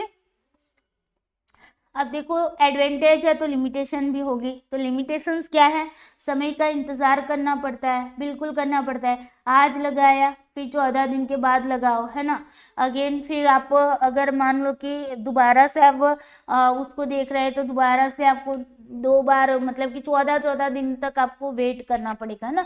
तो कितना टाइम होगा अगर आप अलग अलग क्या है, अलग अलग वेरिएबल को यहाँ पर देखते हैं, अलग अलग टेस्ट बना रहे हैं, तो कितना टाइम लग जाता है। 14 दिन का आपको क्या करना पड़ता है, उसको देखना पड़ता है, ओके। अगर आपको उसके अंदर चेंजेस करना पड़े, मान लो कि कोरिलेशन मतलब कि आइटम्स के बीच में कोरिलेशन ज़्यादा आ रहा है, कुछ भी है, तो आपको दोबारा उसको एडमिनिस्ट्रेट, हमने देखा था ना वो क्या बताया था आपको, आइटम के जो हम जब आइटम का टेस्ट जो कंस्ट्रक्ट करते हैं तो उसके स्टेप बताए थे, है ना। उसमें हमने क्या पटरवनम, है ना, क्या था, ओके। तो यहाँ पर हम पहले क्या करते हैं, प्रॉब्लम को देखते थे, है ना, मतलब कि हम प्लानिंग बनाते थे, है ना। तो पटरवनम ऐसा ही कुछ किया था, रवनम, है ना, रवनम, ओके। तो यहाँ पर हाँ, हमने यहाँ पर क्या बताया था कि पहले प्लानिंग करते हैं फिर ट्राई आउट करते हैं। तो ट्राई आउट के टाइम हम ट्राई आउट करते हैं, उसके बाद हम रिलायबिलिटी चेक करते हैं, वैलिडिटी चेक करते हैं, नॉर्म्स तैयार करते हैं, ओके, और उसके बाद मैनुअल तैयार करते हैं। तो यहाँ पर हम क्या करते हैं कि जब हम बार बार उस पर मतलब कि देखना पड़ेगा आपको, तब जाकर टाइम बहुत ज़्यादा हो जाएगा, ओके। तो यहाँ पर समय का हमें इंतजार करना पड़ता है, ओके। ये पटराउंडम आपको याद रखना है, टेस्ट कंस्ट्रक्ट करने के स्टेप है, ओके। यहाँ पर प्लानिंग, फिर यहाँ ट्राई आउट किया जाता है, reliability, validity, norms and manual, okay. इस तरीके से याद रखना।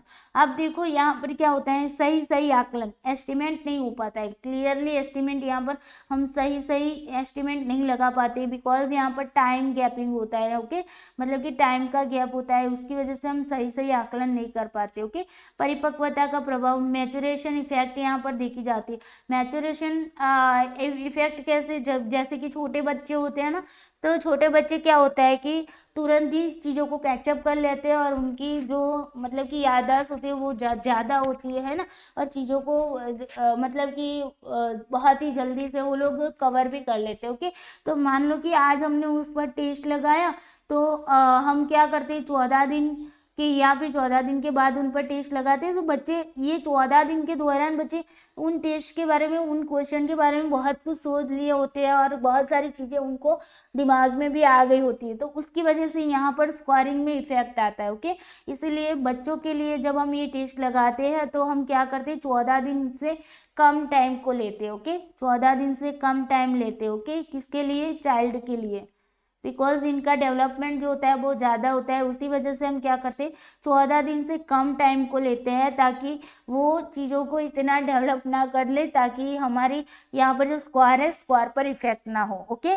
तो ये याद रखना है, चाइल्ड पर हम जो भी मतलब कि टेस्ट लगाते हैं वो 14 दिन से कम टाइम रखा जाता है, ओके। जो टाइम गैप होता है वो क्या होता है, 14 दिन से टाइम गैप जो होता है वो 14 दिन से कम होता है, 14 दिन से कम रखा जाता है। ओके, कम रखा जाता है, रखा जाता है किसके लिए? बच्चों के लिए। ओके, बच्चों के लिए, ये याद रखना है। ओके, क्योंकि एग्जाम में पूछा जा सकता है। अब देखो उसी को मैचुरेशन इफेक्ट, मतलब मैच्योर हो जाते हैं, बहुत ज़्यादा मैच्योर हो जाते हैं। ओके, परिपक्व हो जाते हैं, उस मतलब कि कोई भी चीज़ है वो समझते हैं। उनको आज आपने कुछ सिखाया होगा ना, तो वो दूसरे दिन उससे भी ज़्यादा, मतलब कि उसी चीज़ों को बहुत ज़्यादा डीपली उनके बारे में नॉलेज आ जाता है, बहुत ज़्यादा सोचते रहते हैं और उन चीज़ों को एक दूसरे के साथ जोड़ जोड़ कर आपको बहुत सारी अच्छे से क्लियर, मतलब कि चीज़ें बता पाते हैं, है ना। अगर आपने आज बच्चे को ये बताया कि बेटा गाय ऐसी होती है, तो कल को वो ना गाय के बारे में पूरा मतलब कि अच्छे से निबंध भी लिख पाते हैं। ओके, इतना उनका डेवलपमेंट जल्दी होता है।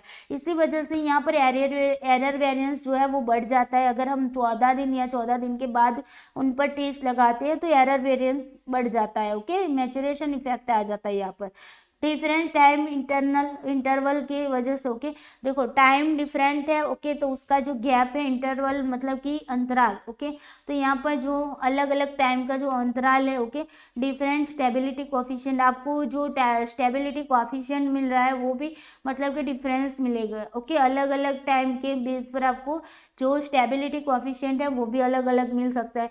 कम समय अंतराल से स्थिरता गुणांक बढ़ जाती है। ओके, अगर हम टाइम गैप को कम रखेंगे तो आपका जो भी टेम्पोरल कोफिशिएंट है वो क्या हो जाएगा? वो stability coefficient. Okay, stability coefficient.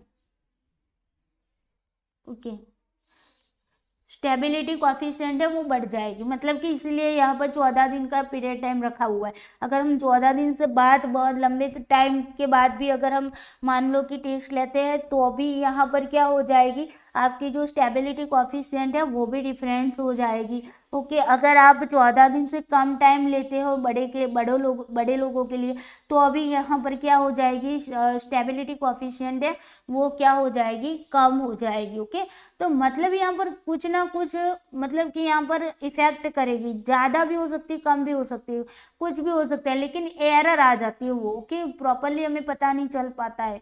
तो यहाँ पर 14 दिन का इसीलिए टाइम गैप रखा गया है। ओके, तो जितना कम अंतराल में भी बहुत ज़्यादा कम अंतराल नहीं होना चाहिए। ओके, बच्चों के लिए 14 से कम दिन रख सकते हैं, लेकिन बड़ों के लिए 14 से कम रखोगे तो अभी आप यहाँ पर एरर आ जाएगी, बिकॉज आपको याद हो गया क्वेश्चन कि हाँ इस क्वेश्चन का मैंने यही आंसर किया था, है ना, तो उसके बेस पर आप फटाफट से उसका आंसर कर दोगे, तो यहाँ पर भी एरर आ गई, है ना, मतलब कि।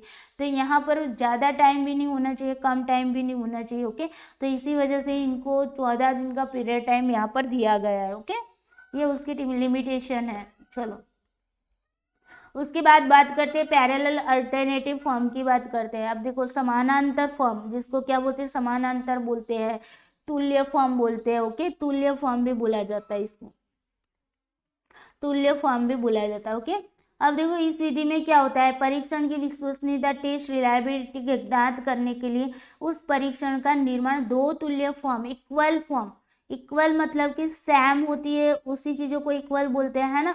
तो इक्वल या फिर समानांतर फॉर्म यानी कि पैरेलल फॉर्म के रूप में किया जाता है। इसको देखो पैरेलल फॉर्म भी बोलते हैं, इक्विवेलेंट फॉर्म भी बोलते हैं। ओके, अल्टरनेट फॉर्म भी बोलते हैं। तो आपको याद रखने ये सारे के सारे नाम के या इक्विवेलेंट फॉर्म आ जाए, पैरेलल फॉर्म यूज हो या फिर अल्टरनेटिव फॉर्म हो। ओके, तो ये सारे नाम इसी के हैं, जिसे समानांतर फॉर्म विश्वसनीयता यानी कि अल्टरनेट फॉर्म रिलायबिलिटी बोलते हैं। ओके, या फिर तुल्य फॉर्म विश्वसनीयता, इक्विवेलेंट फॉर्म रिलायबिलिटी, या फिर कंपेरेबल फॉर्म भी बोला जाता है। ओके, मतलब कंपेयर कर रहा है ना दोनों की, तभी तो हम इक्वल बता पा रहे हैं। अब देखो इक्वल कब होंगे? Four plus four is equal to four होंगे तो इक्वल हो गए दोनों, है ना। तो मतलब दोनों में बराबरी होंगी, दोनों सेम होंगे, तभी जाकर हम इन दोनों को कंपेयर कर पाएंगे, है ना। अदरवाइज हम कंपेयर कैसे करोगे? अगर आप मान लो कि 25 साल का एक पर्सन है और 5 साल का एक बच्चा है, तो इन दोनों के बीच में कंपेयर कैसे करोगे? इन दोनों के बीच में तो कंपैरिजन हो ही नहीं सकती है ना। तो यहाँ पर कंपेयर किसके साथ की जाएगी? 25 साल का यहाँ पर पर्सन है तो हम यहाँ पर 25 साल का ही पर्सन लेंगे, तभी जाकर हम इन दोनों के बीच में कंपेयर कर पाएंगे, है ना। तो यहाँ पर ये भी याद रखना है आपको, 4 नाम यहाँ पर याद रखने हैं। ओके, एक तो है alternative form, equivalent form, parallel form, okay, और चौथा है आपका कंपेरेबल फॉर्म। ये 4 नाम आपके इसके हैं। ओके, अब देखो इसका मतलब क्या होता है कि जब किसी परीक्षण के दोनों फॉर्म ए और फॉर्म बी, हमने आगे आपको बताया एक ही जैसे 2 फॉर्म होते हैं, ए और बी फॉर्म दोनों सेम होंगे। यहाँ पर जो भी चीज़ें होंगी वो सारी सेम होगी, सिर्फ आइटम चेंज होगी। ओके, अगर हम ये बोलते हैं कि सी फॉर कैट होता है, ओके, सी फॉर कैट होता है, तो यहाँ पर हम और भी बता सकते हैं कि सी फॉर कप होता है। ओके, तो C for cat, C for cup, मतलब कि सी की जो परिभाषा है, जो कंटेंट है वो तो सेम है, मतलब कि यहाँ पर सी की बात बताई जा रही है, हम बच्चे को सी सिखा रहे हैं ना, तो यहाँ पर आइटम अलग अलग रख ली कि सी का मतलब कैट भी होता है, सी का मतलब कप भी होता है। तो यहाँ पर सी तो कंटेंट तो आपका एक ही सेम है। ओके, बस क्या हुआ, आपने 2 चीज़ों को अलग अलग, आइटम को अलग अलग रख दिया। ओके, तो यहाँ पर भी फॉर्म ए और बी में यही बात होगी। ओके, अब देखो इक्वल मीन्स, यहाँ पर इक्वल मीन्स होगा, मीन भी इक्वल आएगा, फिर वेरिएंस भी इक्वल होगा। ओके, दोनों वेरिएंस यहाँ पर होंगे दोनों फॉर्म के, तो वो भी दोनों सेम आएंगे। मीन अगर दोनों के आएंगे तो भी सेम आएंगे।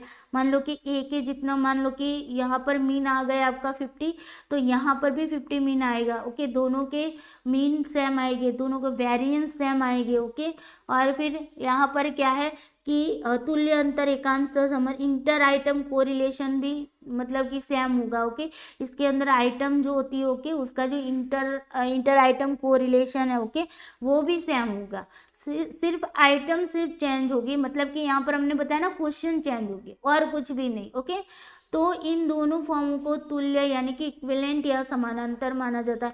ये गुलिक्सन ने दी हुई परिभाषा है 1915 में। ओके, 1950 में दिया हुआ है। ओके, तो बस यही काम यहाँ पर आपको समझना था। ओके, किसी परीक्षण के दोनों फॉर्म को तुल्य कहलाने के लिए इन तीनों शर्तों के अलावा, 3 शर्तों के अलावा क्या है, देखो 3 शर्त क्या है, मीन भी इक्वल होने चाहिए, फिर वेरिएंस भी इक्वल होना चाहिए, इंटर आइटम कोरिलेशन है वो भी इक्वल होना चाहिए। ओके, उसके अलावा दोनों फॉर्मों का अंकन विधि एवं क्रियान्वयन, मतलब कि अंकन विधि मतलब कि उनको जो स्क्वायरिंग किया जा रहा है वो भी सेम आना चाहिए, स्क्वायर भी सेम आनी चाहिए। ओके, उसके लिए एडमिनिस्ट्रेशन, मतलब स्क्वायरिंग का मतलब मान लो कि ए फॉर्म है, उसके अंदर एक क्वेश्चन का मार्क्स 1 है, तो यहाँ पर भी क्वेश्चन 1 का मार्क्स 1 ही होगा। मतलब कि यहाँ पर 50 क्वेश्चन है तो हर एक क्वेश्चन का 1 मार्क्स है, तो यहाँ पर भी 50 क्वेश्चन होंगे और हर एक का 1 ही मार्क्स हो गया।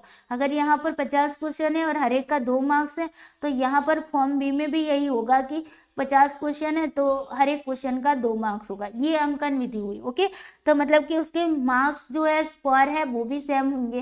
फिर एडमिनिस्ट्रेशन भी सेम तरीके से की जानी चाहिए। ओके, सेम सिचुएशन में की जानी चाहिए। ओके, मान लो कि आपने कंप्यूटर के बेस पर आप टेस्ट ले रहे हो, तो फॉर्म ए को कंप्यूटर के बेस पर ले रहे हो तो बी को भी आपको क्या करना होगा, कंप्यूटर के बेस पर ही लेना होगा।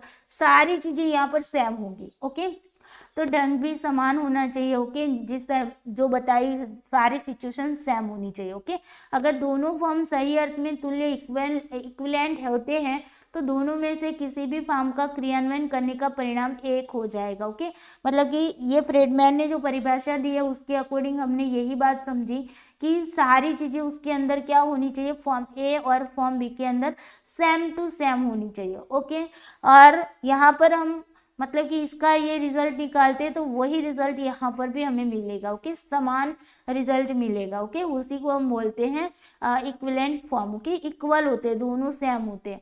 ये फ्रीमैन के अकॉर्डिंग 1962 में उन्होंने परिभाषा दी थी। चलिए अब बात करते हैं कि विधि द्वारा किसी परीक्षण की विश्वसनीयता ज्ञात करने के लिए परीक्षण के फॉर्म यानी फॉर्म ए फॉर्म बी को एक ही दिन 1 पर क्रियान्वयन किया जा सकता है। देखो यहाँ पर हम क्या करते हैं, फॉर्म ए अभी मैंने आपको दिया और तुरंत ए खत्म होने के बाद बी भी दे दिया, दोनों एक साथ दे रहे हैं। ओके, दोनों एक साथ मतलब कि एक कंप्लीट होता है, दूसरा उसके बाद ही हम एक ही दिन में ये फॉर्म हम आपसे फिल करवा रहे हैं। ओके, ये टेस्ट आपको फिल करवा रहे हैं।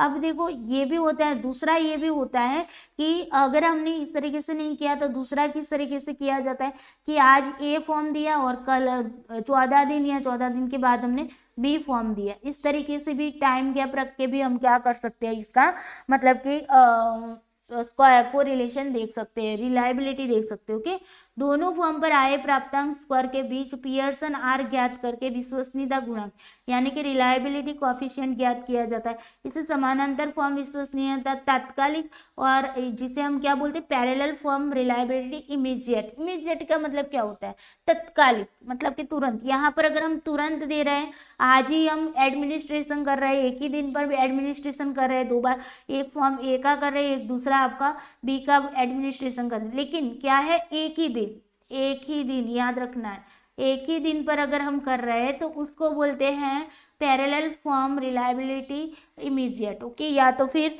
Parallel form immediate reliability. Okay, तो इस तरीके से हम बोल सकते हैं। तात्कालिक रूप से हम क्या करते हैं, तात्कालिक विश्वास रिलायबिलिटी चेक कर रहे हैं। ओके, एक ही दिन दोनों फॉर्म दे रहे हैं, तो ये बात आपको याद रखना है, एक ही दिन 2 फॉर्म दे रहे हैं तो वो हो जाता है parallel form reliability immediate. Okay, अब देखो यहाँ पर क्या वेरिएंस आएगा, एरर वेरिएंस क्या होगा, कंटेंट सैम्पलिंग होगा। कंटेंट का जो सैम्पलिंग, ओके, मतलब कि यहाँ पर जो कंटेंट है, मान लो कि हमने यहाँ पर अगेन हम बना लेते, ओके, एक ही दिन की बात हो रही, ओके, एक ही दिन की बात हो रही।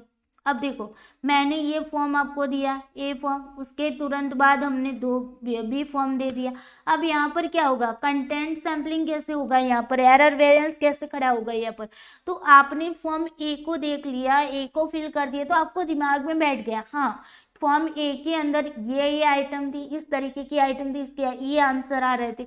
सेम टू सेम यहाँ पर भी आइटम, मतलब कि आइटम चेंज होगी, लेकिन कंटेंट तो वही का वही है ना। अगर मैं आपको बोल दूं कि प्रोबेबिलिटी सैम्पलिंग, ओके, आपके पेपर 1 के अंदर आता है, प्रोबेबिलिटी सैम्पलिंग के टाइप्स की बात कर लेते हैं। ओके, तो मान लो कि फॉर्म ए के अंदर मैंने प्रोबेबिलिटी सैम्पलिंग के टाइप्स पूछा, उनमें मैंने आपको ये बोल दिया कि निम्न में से कौन से प्रोबेबिलिटी सैम्पलिंग के टाइप्स नहीं है। ओके, तो हमने यहाँ पर ऑप्शन आपको दे दिया, इस आइटम के अंदर हमने ऑप्शन क्या दे दिए कि मान लो कि सिंपल रैंडम दे दिया, सिंपल रैंडम दे दिया। ओके, दूसरा मैंने क्लस्टर दे दिया, क्लस्टर दे दिया।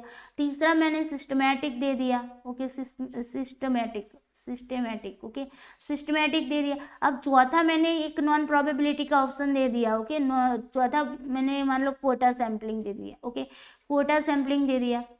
ओके, अब आपको क्वेश्चन क्या था कि निम्न में से प्रोबेबिलिटी सैम्पलिंग के टाइप्स कौन सा नहीं है, तो यहाँ पर आपको पता चल गया कि ये वाला जो है वो उसका टाइप्स नहीं है, आपको इनके टाइप्स पता थे। ओके, अब फॉर्म बी के अंदर मैं क्या करूँगी, ये ऐसा ही क्वेश्चन डालूंगी कि निम्न में से प्रोबेबिलिटी सैम्पलिंग के टाइप्स कौन से नहीं है।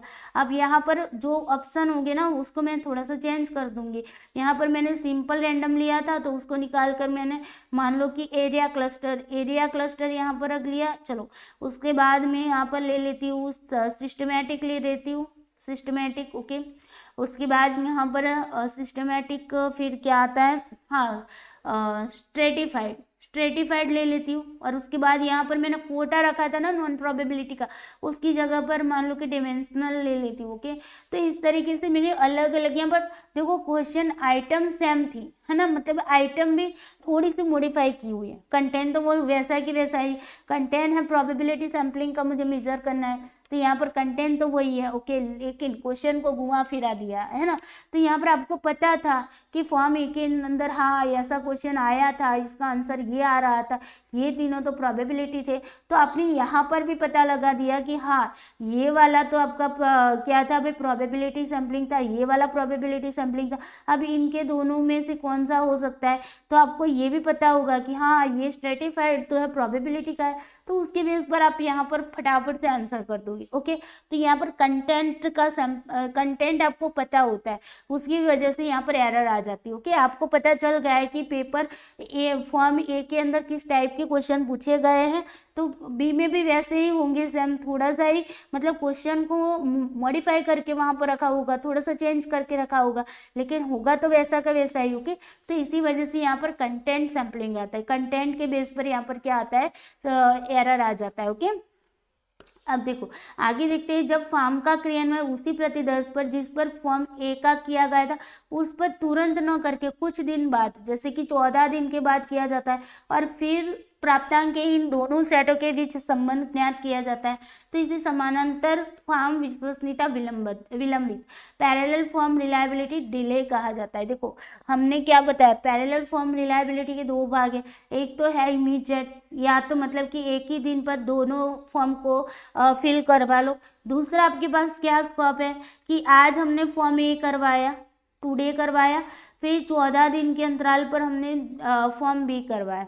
ओके, तो यहाँ पर डिले हो रहा है, डिले का मतलब क्या, विलम्ब हो रहा है टाइम के अंदर, है ना, यहाँ पर टाइम में विलम्ब हो रहा है। ओके, टाइम डिले हो रहा है, तो ये वाली बात यहाँ पर। ओके, तो टाइम डिले के हिसाब से भी हम यहाँ पर क्या कर सकते हैं, रिलायबिलिटी चेक कर सकते हैं। दूसरी यहाँ पर टाइम डिले नहीं, यहाँ पर तुरंत ही दे रहा है। ओके, उसी दिन दे रहे हैं, तो यहाँ पर टाइम गैप नहीं है, लेकिन यहाँ पर जो मतलब कि इमीडिएट के अंदर टाइम गैप नहीं है, जबकि डिले के अंदर टाइम गैप है। ओके, और फिर उनके जो स्कोर आएंगे उनको क्या किया जाएगा, इनके बीच का कोरिलेशन ज्ञात किया जाता है। ओके, अब देखो इसके अंदर जो डिले वाला है ना, पैरेलल फॉर्म रिलायबिलिटी डिले वाला, उसके अंदर एरर वेरिएंस कैसे आता है, तो इसके अंदर टाइम सैम्पलिंग का भी आता है, मतलब कि टाइम गैप बढ़ जाता है, तो उसकी वजह से भी यहाँ पर एरर आता है। ओके, जो कि हमने आगे भी आपको बताया था।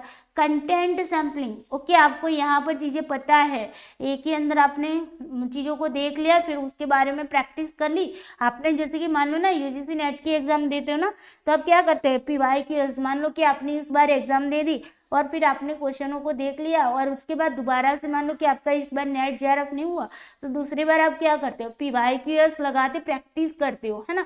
तो प्रैक्टिस से क्या होगा कि दोबारा अगर आप मान लो कि एग्जाम देने जाते हो तो आपका नेट JRF क्लियर हो जाता है। तो उसकी वजह क्या है, आपने प्रैक्टिस की उसी क्वेश्चन की। तो बस यही काम यहाँ पर होता है। आज हमने जो फॉर्म फिल करके आए हैं उनके जो क्वेश्चन है हमने याद रख लिए और उसकी प्रैक्टिस करते रहे, एक्सरसाइज करते रहे। ओके, उसकी वजह से यहाँ पर क्या आ गया, आपका एरर आ गया, यहाँ पर आपके स्कोर बढ़ गए, है ना। तो ये क्या हो गया, टाइम सैम्पलिंग हो गया। कंटेंट सैम्पलिंग भी आ गया। कंटेंट सैम्पलिंग कैसे आया कि आपको पता चल गया था कि ए के अंदर इस टाइप के क्वेश्चन थे तो बी के अंदर भी ऐसे ही होंगे। ओके, उसी वजह से आपने क्या कर दिया, यहाँ पर कंटेंट सैम्पलिंग भी यहाँ पर हो गए, मतलब कंटेंट सैम्पलिंग के बेस पर भी यहाँ पर एरर आया और टाइम के बेस पर भी यहाँ पर एरर आता है। ओके, तो ये चीज़ें आपको याद रखनी कि इमेजेट के अंदर सिर्फ कंटेंट का, यहाँ पर टाइम गैप तो है नहीं इसलिए टाइम का एरर नहीं आएगा, लेकिन डिले के अंदर तो टाइम गैप भी है और कंटेंट में भी हम प्रैक्टिस कर लेते हैं, तो उसकी वजह से दोनों की वजह से यहाँ पर एरर आते हैं। ओके, उसके बाद देखते हैं सीधी में त्रुटि प्रसरण, मतलब कि एरर वेरिएंस में योगदान फॉर्म के एक सेट के एकांशों में होने वाले निष्पादन में अंतर और समय बीतने से निष्पादन में उत्पन्न अस्थिरता, मतलब कि फ्लक्चुएशन जो है ना, तो फ्लक्चुएशन जो है वो दोनों से होता है, मतलब कि टाइम से भी एरर आती है और कंटेंट से भी एरर आती है। ओके, यही बात यहाँ पर बताई गई है। समानांतर फॉर्म विश्वसनीयता द्वारा कालिक स्थिरता, मतलब टेम्पोरल स्टेबिलिटी तथा परीक्षण फार्मों के प्रति अनुक्रिया मतलब कि कंसिस्टेंसी दोनों का ही माप होता है। ओके, यहाँ पर टेम्पोरल का भी होता है और इंटरनल कंसिस्टेंसी का भी हो जाता है। ओके, दोनों का हो जाता है। चलिए उसके बाद बात करते हैं कि दोनों फॉर्म में होमोजेनिटी होनी चाहिए। होमोजेनिटी का मतलब क्या होता है, समान होना, है ना, समान रूप से होना, दोनों समान होना। होमोजेनेट हम पेपर 1 में भी रिसर्च में भी पढ़ते हैं ना, होमोजेनेट। तो हेट्रोजीनियस का मतलब क्या होता है, डिफरेंट होता है। ओके, लेकिन होमोजेनेट में क्या होगा, होमोजेनेट में जैसे कि मान लो ना कि ए फॉर हमने बता दिया एप्पल, ओके, ए फॉर बता दिया एप्पल, और ए फॉर बता दिया हमने ए फॉर क्या बता दिया, चलो ए फॉर आर्मी बता दिया। ओके, आर्मी बता दिया। तो ये दोनों हमने बताया, तो ये क्या है, होमोजीनियस है, मतलब कि एक ही दो हिस्से, मतलब होमोजीनियस, दोनों में एक ही बात हो रही है। ओके, सेम चीजें हैं। लेकिन अगर हम हेट्रोजीनियस की बात करते हैं तो हमने बता दिया ए फॉर एप्पल, ओके, और B for ball, B for ball. Okay, तो ये क्या है, दोनों अलग अलग चीजें हैं, है ना, दोनों चीजें क्या है, अलग अलग चीजें हैं। यहाँ पर अल्फाबेट लिख सकते हैं, ओके, अल्फाबेट लिख सकते हैं, लेकिन यहाँ पर क्या है, ए और बी दोनों अलग अलग है। ओके, सेम चीज नहीं है, ए और बी, ए जो है एप्पल को बता रहा है, बी जो है बॉल को बता रहा है, तो ये दोनों के बीच में हेट्रोजीनियस, ओके, मतलब समान नहीं है। जबकि यहाँ पर क्या है, यहाँ पर दोनों ही सेम है। ओके, मतलब कि यहाँ पर दोनों एक ही चीज बता रहे हैं। ओके, ए को ही यहाँ पर क्या कर रहे हैं, मेजर कर रहे हैं। ओके, तो होमोजीनियस कैसा होता है, इक्वल होता है, समान होता है, उसी को हम होमोजीनियस बोलते हैं। ओके, तो यहाँ पर भी यही है ना, फॉर्म ए और फॉर्म बी दोनों ही क्या है भाई, फॉर्म ए और फॉर्म बी दोनों ही इक्वल होते हैं, होमोजीनियस होते हैं, दोनों में सेम चीजें होती है। नंबर आइटम्स के जो नंबर्स होंगे वो भी सेम होंगे। यहाँ पर 100 आइटम है तो यहाँ पर भी 100 आइटम्स होगी। ओके, यूनिफॉर्मिटी होगी, मतलब कि एक रूपता होगी। एक रूपता का मतलब क्या होता है, यूनिफॉर्मिटी का मतलब क्या होता है, जैसे कि आप स्कूल में या कॉलेज में जाते थे तो आपका स्कूल ड्रेस होता था, कॉलेज का कोई ड्रेस होता था, है ना, तो सेम होता था, सभी लोगों के लिए सेम होता था, तो उसी को यूनिफॉर्मिटी कहते हैं, समान होना, एक रूप होना। ओके, तो यहाँ पर कंटेंट भी सेम होंगे, है ना, कंटेंट भी क्या होगा, कंटेंट भी सेम होगा। यहाँ पर जो कंटेंट है वही कंटेंट यहाँ पर होगा। आइटम डिफिकल्टी जो है वो भी सेम होगा। हमने बताया था आइटम डिफिकल्टी लेवल के बारे में भी बताया था ना, कि इजी, मॉडरेट या फिर क्या बोलते हैं, डिफिकल्ट, है ना। तो जिस तरीके से यहाँ पर मान लो कि हमने 100 आइटम है, उनमें से मान लो कि 20 आइटम इजी रख ली। ओके, 20 आइटम इजी रख ली, फिर 20 आइटम डिफिकल्ट रख ली। ओके, डिफिकल्ट रख ली, और 60 आइटम मान लो कि मैंने मॉडरेट रख ली। ओके, मॉडरेट रख ली, तो बस यही काम, अगर ये फॉर्म ए में है तो यही फॉर्म बी में होगा। ओके, 20 60 20। ओके, इस तरीके से, मतलब कि डिफिकल्टी लेवल जो होगा उसका वो सेम होगा। ओके, दोनों का सेम होगा। फिर आइटम डिस्क्रिमिनेशन, जो आइटम है वो कितना डिस्क्रिमिनेशन कर रही है। ओके, तो वो भी सेम होगा। हमने बताया था अपर ग्रुप लोअर ग्रुप की भी बात की थी, है ना, कि डिस्क्रिमिनेशन देखते हैं आइटम का, तो ये भी सेम होगा दोनों में। इंस्ट्रक्शन भी सेम होगी, फॉर्म ए में जो इंस्ट्रक्शन दी जाएगी वही आपके फॉर्म बी में इंस्ट्रक्शन दी जाएगी। सेम टाइम लिमिट होगी। अगर हमने यहाँ पर मान लो कि 3 घंटे का आपका टेस्ट है, तो यहाँ पर भी 3 घंटा दिया जाएगा। ओके, मतलब कि टाइम भी सेम होगा। फिर same mode of administration and scoring भी सेम होंगे, मतलब कि मान लो कि पर क्वेश्चन 2 मार्क्स हैं। ओके, पर क्वेश्चन 2 मार्क्स हैं, तो यहाँ पर भी बी में भी क्या होगा, पर क्वेश्चन 2 मार्क्स होंगे। ओके, सारी चीजें सेम होगी। ओके, बस ये आपको याद रखना है। पैरेलल अल्टरनेटिव फॉर्म जो है, ओके, उसके अंदर क्या है, सारी चीजें सेम होगी, सिर्फ कंटेंट सिर्फ आइटम्स होगी वो थोड़ी सी चेंज होगी, बाकी सारी चीजें सेम होगी। ओके, आइटम्स भी कैसे चेंज होगी, एक वही जिन बात का हम मेजर करें वही बात की वो मेजर कर रहेगी, दोनों चीजें। ओके, बस खाली क्वेश्चन को हम घुमा फिरा के रखते हैं ना, बस उसी तरीके का ये फॉर्म होगा। ओके, चलो लिमिटेशन की बात करते हैं इसकी, तो परीक्षण का तुल्य फॉर्म जो इक्विवेलेंट फॉर्म होता है विकसित करना अपने आप में कठिन एवं जटिल कार्य, बहुत ही मुश्किल होता है ना, एक ही जैसे 2 फॉर्म बनाने, मतलब कि बहुत डिफिकल्ट हो जाता है ना। तो यहाँ पर ये थोड़ा सा मुश्किल काम होता है। ओके, जिसमें समय और श्रम दोनों ही काफ़ी लग जाता है, यहाँ पर टाइम भी ज़्यादा लग जाता है। सोचो ना कि एक ही जैसा 2, मतलब कि सारी चीज़ें सेम रखनी है, तो हमें बहुत सोच समझ कर यहाँ पर रखनी पड़ेगी, है ना। तो इसी वजह से यहाँ पर हमारा टाइम भी ज़्यादा लगेगा, हमारा श्रम भी ज़्यादा, शक्ति भी यहाँ पर ज़्यादा मतलब कि यूज़ होगी, है ना। अतः इस तरह के परीक्षण का निर्माण ही कम होता है, बहुत कम इस तरीके का निर्माण किया जाता है, ऐसे टेस्ट बहुत कम होते हैं। ओके, फलस्वरूप इस तरह की विश्वसनीयता स्वभावतः कम ही प्रचलन में। ओके, इसकी जो रिलायबिलिटी है वो कम ही, मतलब कि देखी जाती है। ओके, मतलब कि यहाँ पर ऐसे फॉर्म हम ज़्यादा मतलब कि ऐसे टेस्ट ज़्यादा नहीं बनाते, बिकॉज यहाँ पर टाइम ज़्यादा लगता है, पैसे भी ज़्यादा लगेंगे, है ना, और समय भी ज़्यादा लगेगा, श्रम भी ज़्यादा लगता है। ओके, इसीलिए ये जो टेस्ट होते हैं उसकी हम मतलब कि रिलायबिलिटी इसकी चेक करते, तो वो ज़्यादा हम प्रचलन में नहीं है इसकी। ओके, अब देखो, कुछ परीक्षण विशेषज्ञों का मत है कि किसी परीक्षण का तुल्य फॉर्म, इक्विवेलेंट फॉर्म शायद ही कभी पूर्णतः परफेक्टली रिलायबल होते हैं। ओके, अगर हम ये बता पाते कि हाँ दोनों ही सेम है, लेकिन हो नहीं पाते। ओके, इसीलिए बहुत सारे एक्सपर्ट होते हैं, उनका कहना ये है कि जो इक्विवेलेंट फॉर्म होते हैं वो हमें परफेक्टली रिलायबिलिटी नहीं देता है, बिकॉज उसके अंदर कुछ ना कुछ डिफरेंस तो आ ही जाता है, हम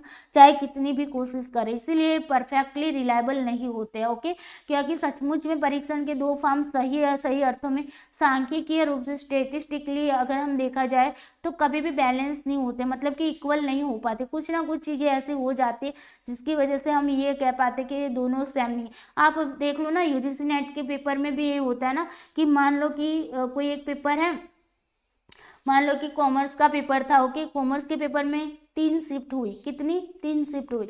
अब देखो 3 शिफ्ट के अंदर पहली शिफ्ट में जो पेपर था बच्चों को मतलब कि मॉडरेट लगा, दूसरी शिफ्ट में मान लो एग्जाम्पल दे रही हूँ, ओके, दूसरी शिफ्ट में मान लो कि बच्चों को थोड़ा सा इजी लगा। ओके, ये इजी लगा उनको, ये मॉडरेट लगा। ओके, तो तीसरी शिफ्ट वाले बच्चे बोले कि बहुत ही डिफिकल्ट था, है ना।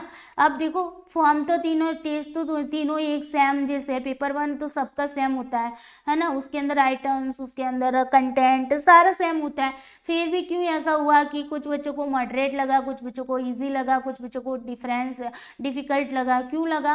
बिकॉज यहाँ पर इक्विवेलेंट नहीं हो पाता है, चाहे कितना भी हम इक्विवेलेंट करने की कोशिश करें। ओके, तो इसीलिए इनके बीच में बैलेंस नहीं रहता, तो ऐसे परीक्षण में एरर स्कोर के बढ़ने की संभावना अधिक होती है। ओके, इसी वजह से यहाँ पर एरर स्कोर है वो बहुत ज़्यादा देखने को मिलता है, क्योंकि दोनों फॉर्मों के एकांशों का स्वरूप कुछ ना कुछ अवश्य ही भिन्न हो जाता है। ओके, थोड़ा सा अलग हो ही जाता है। ओके, कुछ भी कितना भी ट्राई कर लो, इसलिए उसकी लिमिटेशन है। ओके, चलिए अब बात करते हैं inter square reliability. Inter square reliability किसको कहते हैं? आंतरिक प्राप्तांक लेखन विश्वसनीयता जिसको बोलते हैं। ओके, इंटर स्क्वायर देने वाले जो होते हैं उनको स्क्वायर बोलते हैं, है ना।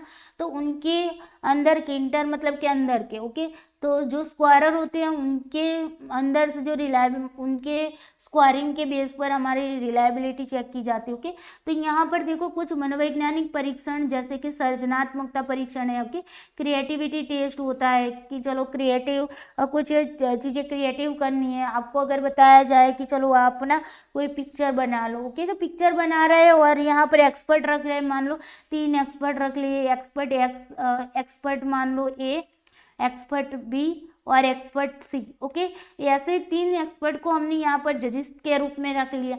तो यहाँ पर क्या होगा कि हमने पिक्चर बनाने के लिए सबको दिया। ओके, पिक्चर बनाने के लिए दिया, तो एक्सपर्ट ये है, वो मान लो कि कोई पर्सन है उसका पिक्चर देखता है तो उसको मान लो कि 100 में से 70 स्कोर देता है। तो एक्सपर्ट बी है, वो मान लो कि 100 में से 80 स्कोर देता है, बिकॉज उसको ये पिक्चर अच्छी लगी। इसको ए वाले को थोड़ी सी मतलब कि मॉडरेट लगी, सी वाले को बिल्कुल भी अच्छी नहीं लगी, तो यहाँ पर ये मान लो कि 50 स्कोर दे रहा है। तो यहाँ पर क्या हुआ, ये जो स्कोर दिए ना वो किसने दिया? जो जजेस थे, जो स्कोरर थे, उन्होंने दिया, है ना। तो ऐसे मतलब कि यहाँ पर रिलायबिलिटी चेक की जाती है, इनके स्कोर को देखकर कोरिलेशन निकालकर, उनके इन लोगों के बीच का जो कोरिलेशन है उसको निकालकर हम क्या करते हैं, देखते हैं कि क्या मतलब कि कितना हमारा टेस्ट जो है वो रिलायबल है। ओके, अब देखो इनके सेम स्क्वायर आएंगे तो हम बता पाएंगे कि हाँ ये रिलायबिलिटी है। ओके, अगर नहीं आ रहा है तो मतलब कि हम ये मान लेते हैं कि हमारा जो टेस्ट है वो रिलायबल नहीं है। ओके, तो जजेस के बेस पर यहाँ पर काम होता है। तो क्रिएटिविटी टेस्ट होता है, प्रोजेक्टिव टेस्ट होता है, जिसको हम प्रक्षेपी परीक्षण, जिसको हम देखकर मतलब कि कोई चित्र आपको दिखाया जाए, जैसे कि रोडसा की सही के धब्बे है तो धब्बे को दिखाकर आपकी मतलब कि चीज़ों को मेजर किया जाता है ना, तो वो क्या हो गया? प्रक्षेपी हो गया, प्रोजेक्टिव टेस्ट हो गया। ओके, उसी तरीके से सब्जेक्टिव टेस्ट होता है, आत्मनिष्ठ होता है परीक्षा। आत्मनिष्ठ परीक्षण में क्या होता है कि आपको मतलब कि जो ओपन एंडेड क्वेश्चन आते हैं ना, निबंध टाइप के क्वेश्चन आते हैं, उसको लिखना होता है। ओके,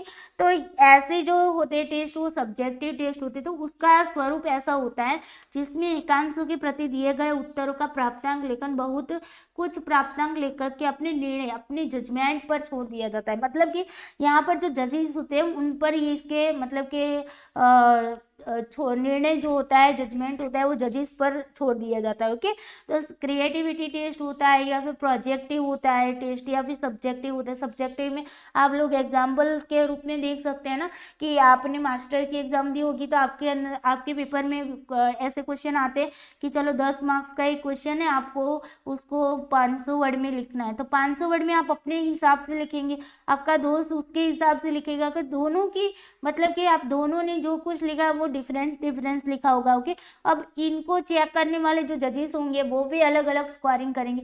आपको मान लो कि 3 लोग आपके स्कोर आपके मतलब कि क्वेश्चन को देख रहे हैं, तो जरूरी नहीं कि तीनों के तीनों सेम स्कोर दे आपको। ओके, अलग अलग, जैसे कि आता है ना कि टीवी के अंदर जो शो आता है ना, डांस का शो आता है, तो उसके अंदर ऐसा ही होता है ना, या फिर मान लो कि कोई ऐसे क्रिएटिविटी करने वाले शो होते हैं जहाँ पर क्या होते हैं, जजेस क्या करते हैं, जजेस आपको स्कोरिंग देते हैं। जैसे कि मान लो ना कि कोई सॉन्ग गाने वाला जो शो होता है, तो उसके अंदर मान लो कि किसी ने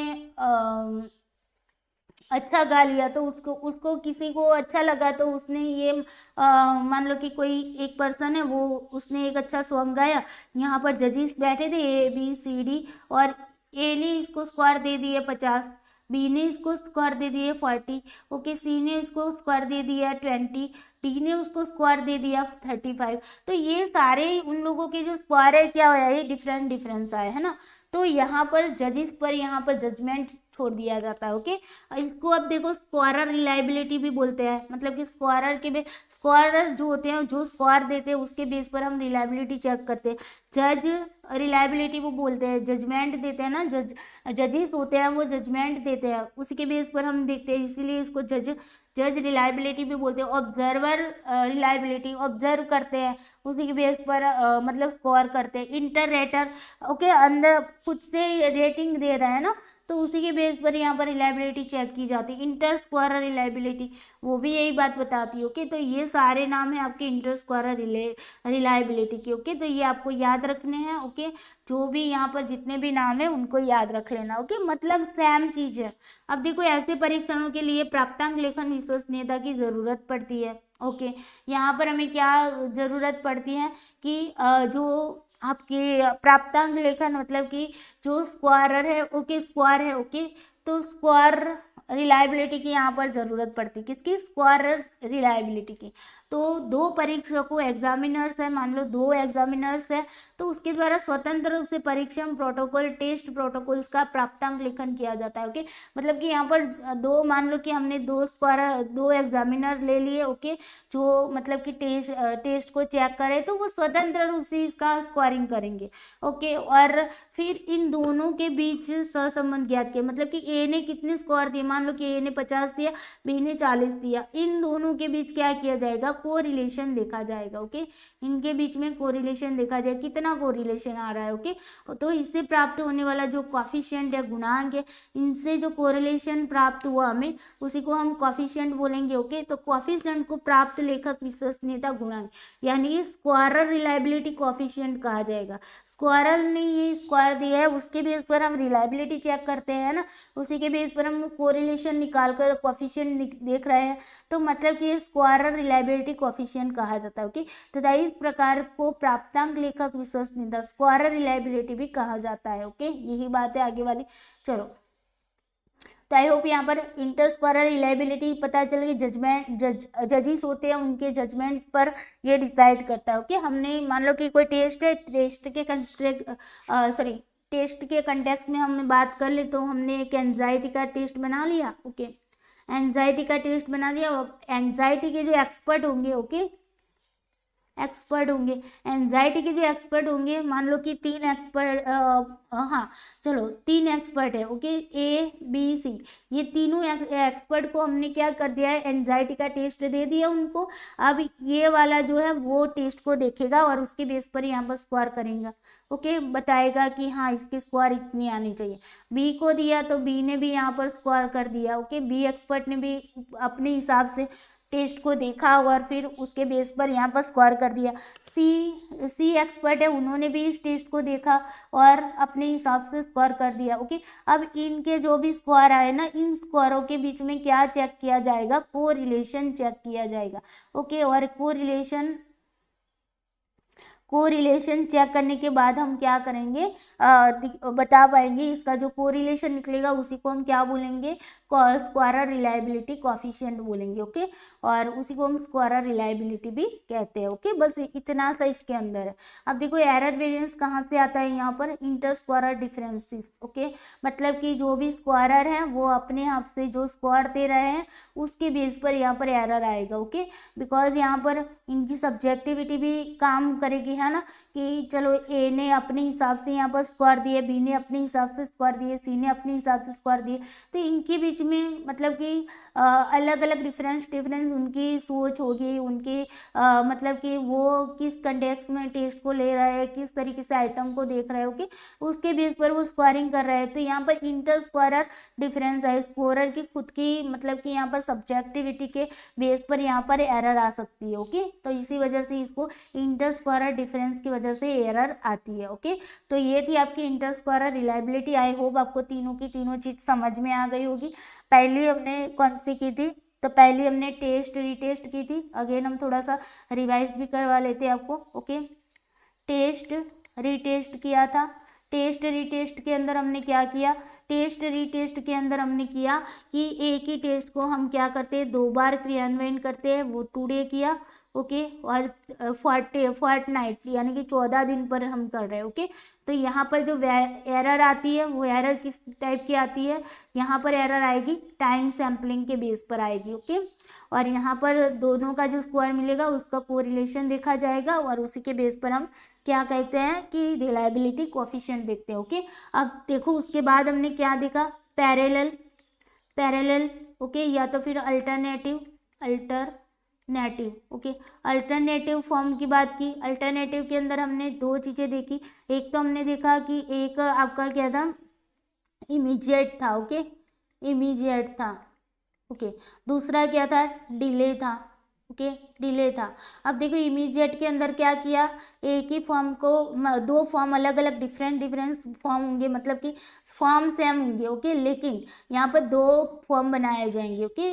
एक ही जैसे होंगे, सेम होंगे, फॉर्म क्या होंगे, सेम होंगे, लेकिन 2 फॉर्म होंगे। अब देखो 2 फॉर्म को एक ही टाइम पर एक ही दिन लगाते हैं तो वो हो जाएगी इमीडिएट, ओके।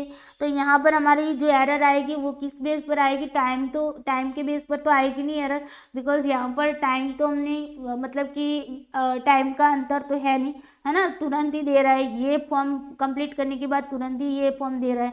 तो यहाँ पर जो एरर आएगी वो एरर किसके बेस पर आएगी, एरर आएगी आपकी यहाँ पर कंटेंट के बेस पर, ओके। कैसे कि हमने यहाँ पर ए फॉर्म में क्या क्या चीज़ें थी उसको याद रख ली और तुरंत ही क्विकली हमने दूसरा फॉर्म लगाया, तो उसी के अंदर हमने उस चीज़ों को यहाँ पर क्या कर दिया, उसका साहचर्य कर दिया, है ना, हम बोलते हैं ना साहचर्य करते हैं, तो मतलब कि यहाँ पर हम उसको जोड़ कर यहाँ पर आंसर कर देते हैं, ओके। तो कंटेंट के बेस पर यहाँ पर एरर आएगी।